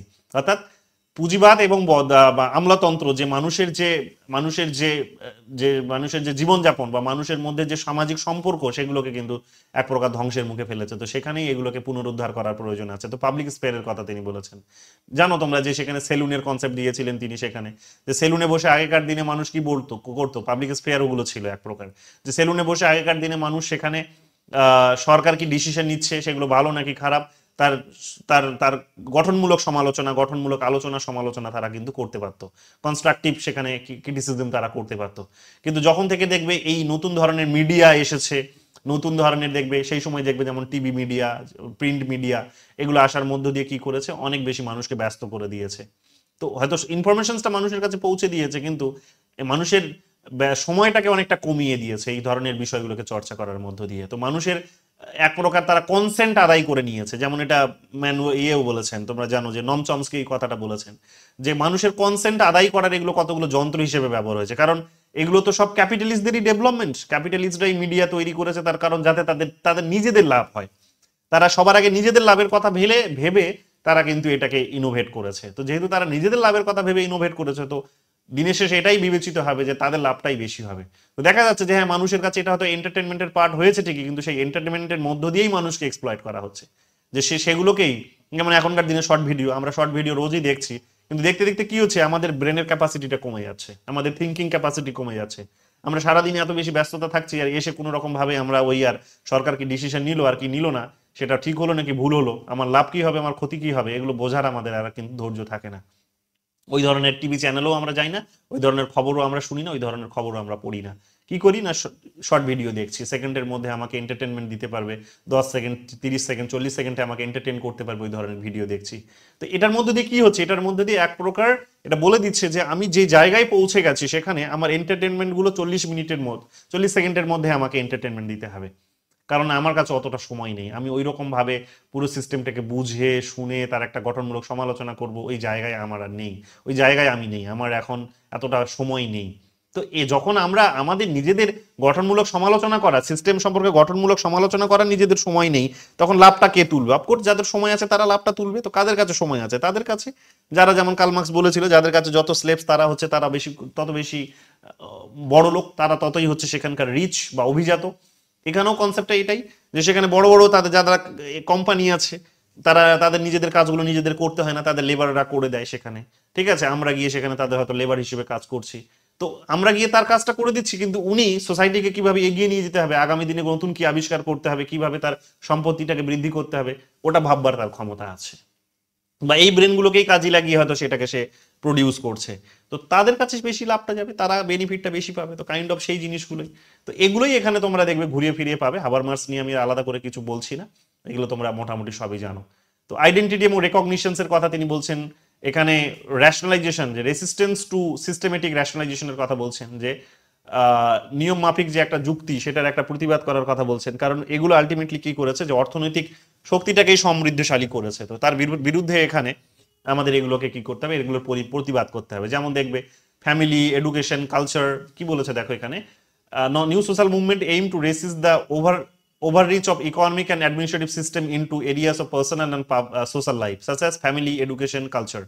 যে এডুকেশনের মধ্য দিয়ে আমাদেরকে দেখবে exploit করা হচ্ছে, কালচারের মধ্য দিয়ে এক্সপ্লয়েট করা হচ্ছে, ফ্যামিলির মধ্য দিয়ে এক্সপ্লয়েট করা হচ্ছে, অর্থাৎ এই ডিসিপ্লিন গুলো যেখানে যা যা দেখানো হচ্ছে, পড়ানো হচ্ছে, শোনানো হচ্ছে, নিয়ম কানুন ফলো করানো হচ্ছে, তো সেগুলোর মধ্য দিয়ে আমাদেরকে কি করা হচ্ছে, আমাদেরকে এক্সপ্লয়েট করা হয়েছে। তো সেগুলোর কিন্তু প্রতিবাদ করতে হবে। তো এইগুলো যে সিস্টেমেটিক র্যাশনালাইজেশন যে বলে যেগুলোকে চালানো হয়েছিল তার প্রতিবাদ করতে হবে। তো এগুলোর বিকল্প আইডিয়া, কাউন্টার, এখানে একটা আইডিয়া তৈরি করতে হবে, এগুলোর কথা এখানে কিন্তু বলা হয়েছে। তোমরা দেখবে বাংলাদেশের দিকে এখন যদি তোমরা তাকিয়ে দেখো সেটা বুঝতে পারবে, বাংলাদেশে যেমন তারা তাদের সিলেবাস চেঞ্জ করছে বইয়ের, তারা দেখবে সিলেবাস থেকে রবীন্দ্র ঠাকুরকে বাদ দিয়ে দিচ্ছে, তারা তাদের দেখবে মানে মানে মানে টিভি গুলোতে যে ধরনের প্রোগ্রামগুলো দেখানো হয়, ইন্ডিয়ার চ্যানেল বিশেষ করে দেখানো হয়, সেগুলোর তারা বিরোধিতা করছে। বিশেষ করে এগুলো দেখবে তোমরা, যিনি ল মিনিস্টার আছে না তাদের, আসিফ নজরুল বলে একজন আছেন ল মিনিস্টার, তার মাঝে মাঝে দেখবে যে ভিডিওগুলো যেগুলো বেরিয়ে আসছে, বা ওই যে বিভিন্ন কনফারেন্সে গিয়ে বা সেমিনারে গিয়ে যেগুলো তিনি বলছেন, বা মিটিংয়ে গিয়ে যেগুলো বলছেন, সেগুলো যদি একটু ক্লোজলি দেখো তাহলে বুঝতে পারবে যে সেগুলোকে বলা হচ্ছে যে কালচারাল অ্যাপারাটাস, যে সাংস্কৃতিক যে একটা শোষণ বা বৈষম্য, শোষণ, তো শোষণ, তো সাংস্কৃতিক শোষণগুলো হচ্ছে এই সমস্ত বিষয়গুলোর মধ্য দিয়ে কিন্তু করা হয়, এগুলোর মধ্য দিয়ে করা হয়। তো এগুলো তোমরা বুঝতে পারবে। যাই হোক, মোটামুটি ভাবে এগুলোই মাথায় রেখো যে এগুলো কিন্তু আলোচনার খুব গুরুত্বপূর্ণ, এবং ভালোভাবে মনে রেখো যে তিনি পাবলিক স্ফেয়ারের কথা সেখানে কিন্তু বলেছেন, যে পাবলিক স্ফেয়ারের জায়গাটা কিন্তু অনেকটাই কমে আসছে, যেখানে মানুষ আর নিজের কনস্ট্রাকটিভ ক্রিটিসিজম সেখানে কিন্তু সে করতে পারছে না সিস্টেম সম্পর্কে। সো এই সমস্ত বিষয়গুলোই তোমরা এখানে পাবে। এনভায়রনমেন্টের মুভমেন্ট কথা বলেছে, ফেমিনিস্ট মুভমেন্টের কথা বলেছে, হিউম্যান রাইটস মুভমেন্টের কথা বলেছে, অ্যান্টি গ্লোবাল মুভমেন্টের কথা বলেছে। জানো যে গ্লোবালাইজেশন যখন এসেছে তখন অনেক কিছু ভালনারেবল সেকশনকে আরো বেশি ভালনারেবল করে দিয়েছে। গ্লোবালাইজেশন যখন এসেছে তখন দেখবে সেখানকার নিজস্ব যে কালচারস গুলো আছে সেগুলোকে ব্রেক করে দিয়েছে। ওদের কালচার, যারা গ্লোবালাইজেশনটাকে আসলে পরিচালনা করছে, তাদের কালচারস গুলোকে আমরা ফলো করতে বাধ্য হচ্ছি, কাইন্ড অফ এক প্রকার এটা সাইলেন্টলি হচ্ছে। তো এগুলো আমরা করছি, করে আমরা কি করছি, আমরা লং রানে ওদের উপরে ডিপেন্ডেন্ট হয়ে যাচ্ছি।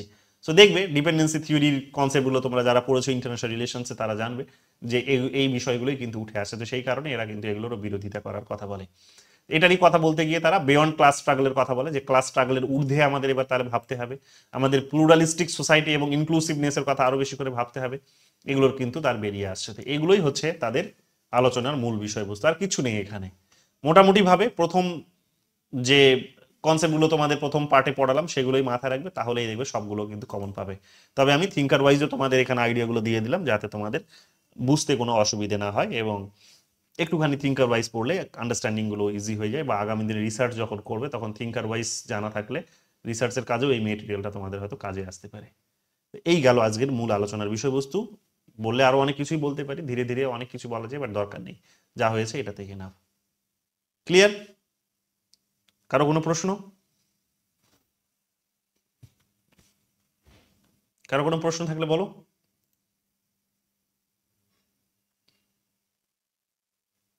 আছে? বুঝতে পেরেছো তো দীপিকা দাস? বোঝা গেছে পার্থক্যগুলো? হ্যাঁ স্যার, বোঝা গেছে। আচ্ছা, অঙ্কিতা ঠিক আছে? হ্যাঁ স্যার, বুঝতে পেরেছি। শোভন? হ্যাঁ স্যার। ওকে, ইপসিতা? কুতুবুদ্দিন? ইপসিতা? হ্যাঁ স্যার, বুঝতে পেরেছি। পিডিএফটা দিয়ে দিবেন নাকি? হ্যাঁ, পিডিএফটা দিয়ে দেবো। আচ্ছা মৌসুমি? স্যার, ঠিক আছে। মৌসুমি? মৌসুমি? হ্যাঁ স্যার, বুঝতে পেরেছি। ওকে, ইপসিতা? তো বুঝেছি। ওকে, শাহনাজ?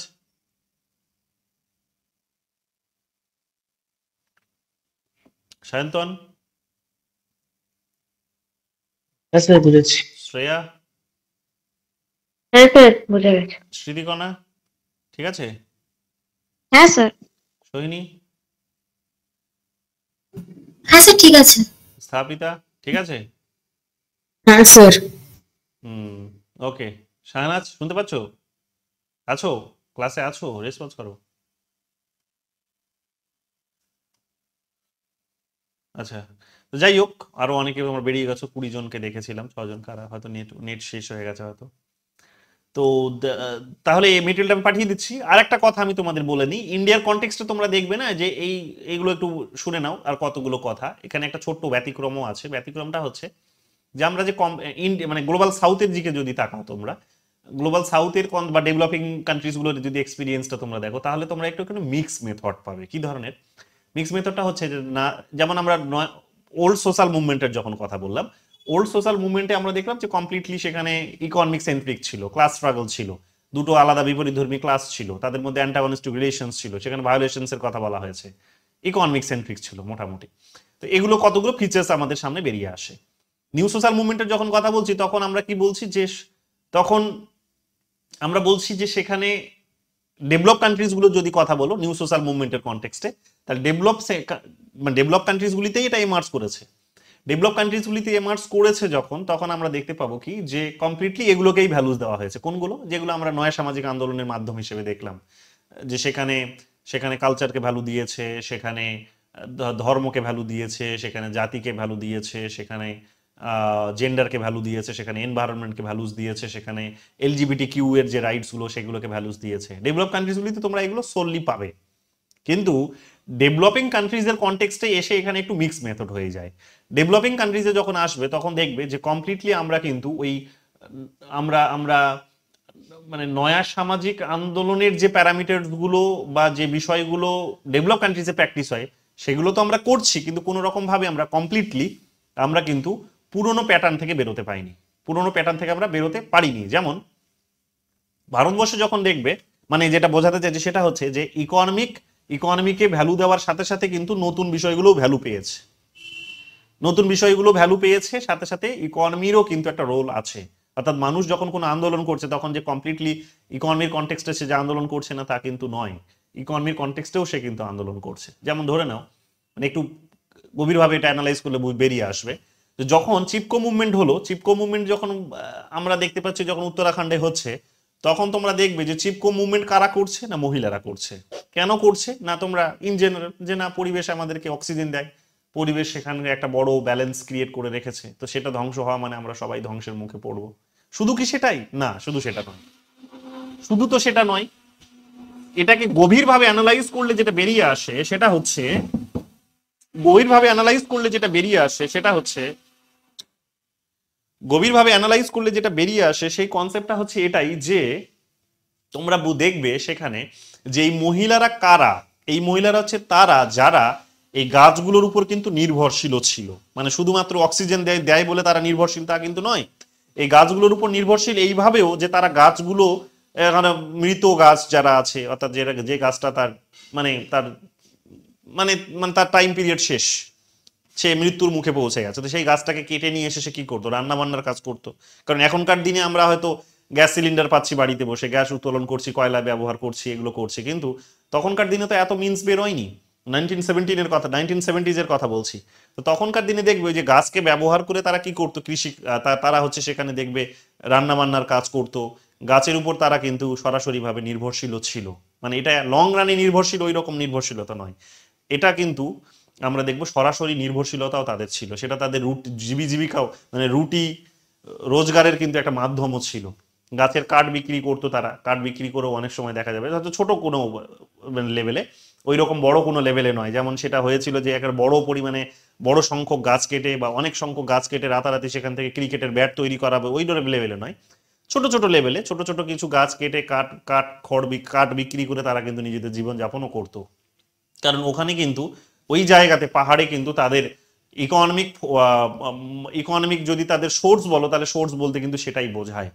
তাহলে সেগুলো কিন্তু তাদের সরাসরি নির্ভরশীলতাও ছিল বা তাদের কিন্তু লাইভলিহুডের সাথেও জড়িত। তো সেটা একেবারেই তাদের যেমন পরিবেশের সাথে জড়িত তেমনি তাদের ইকোনমিক মিনস হিসেবেও সেটা কিন্তু ব্যবহার হতো।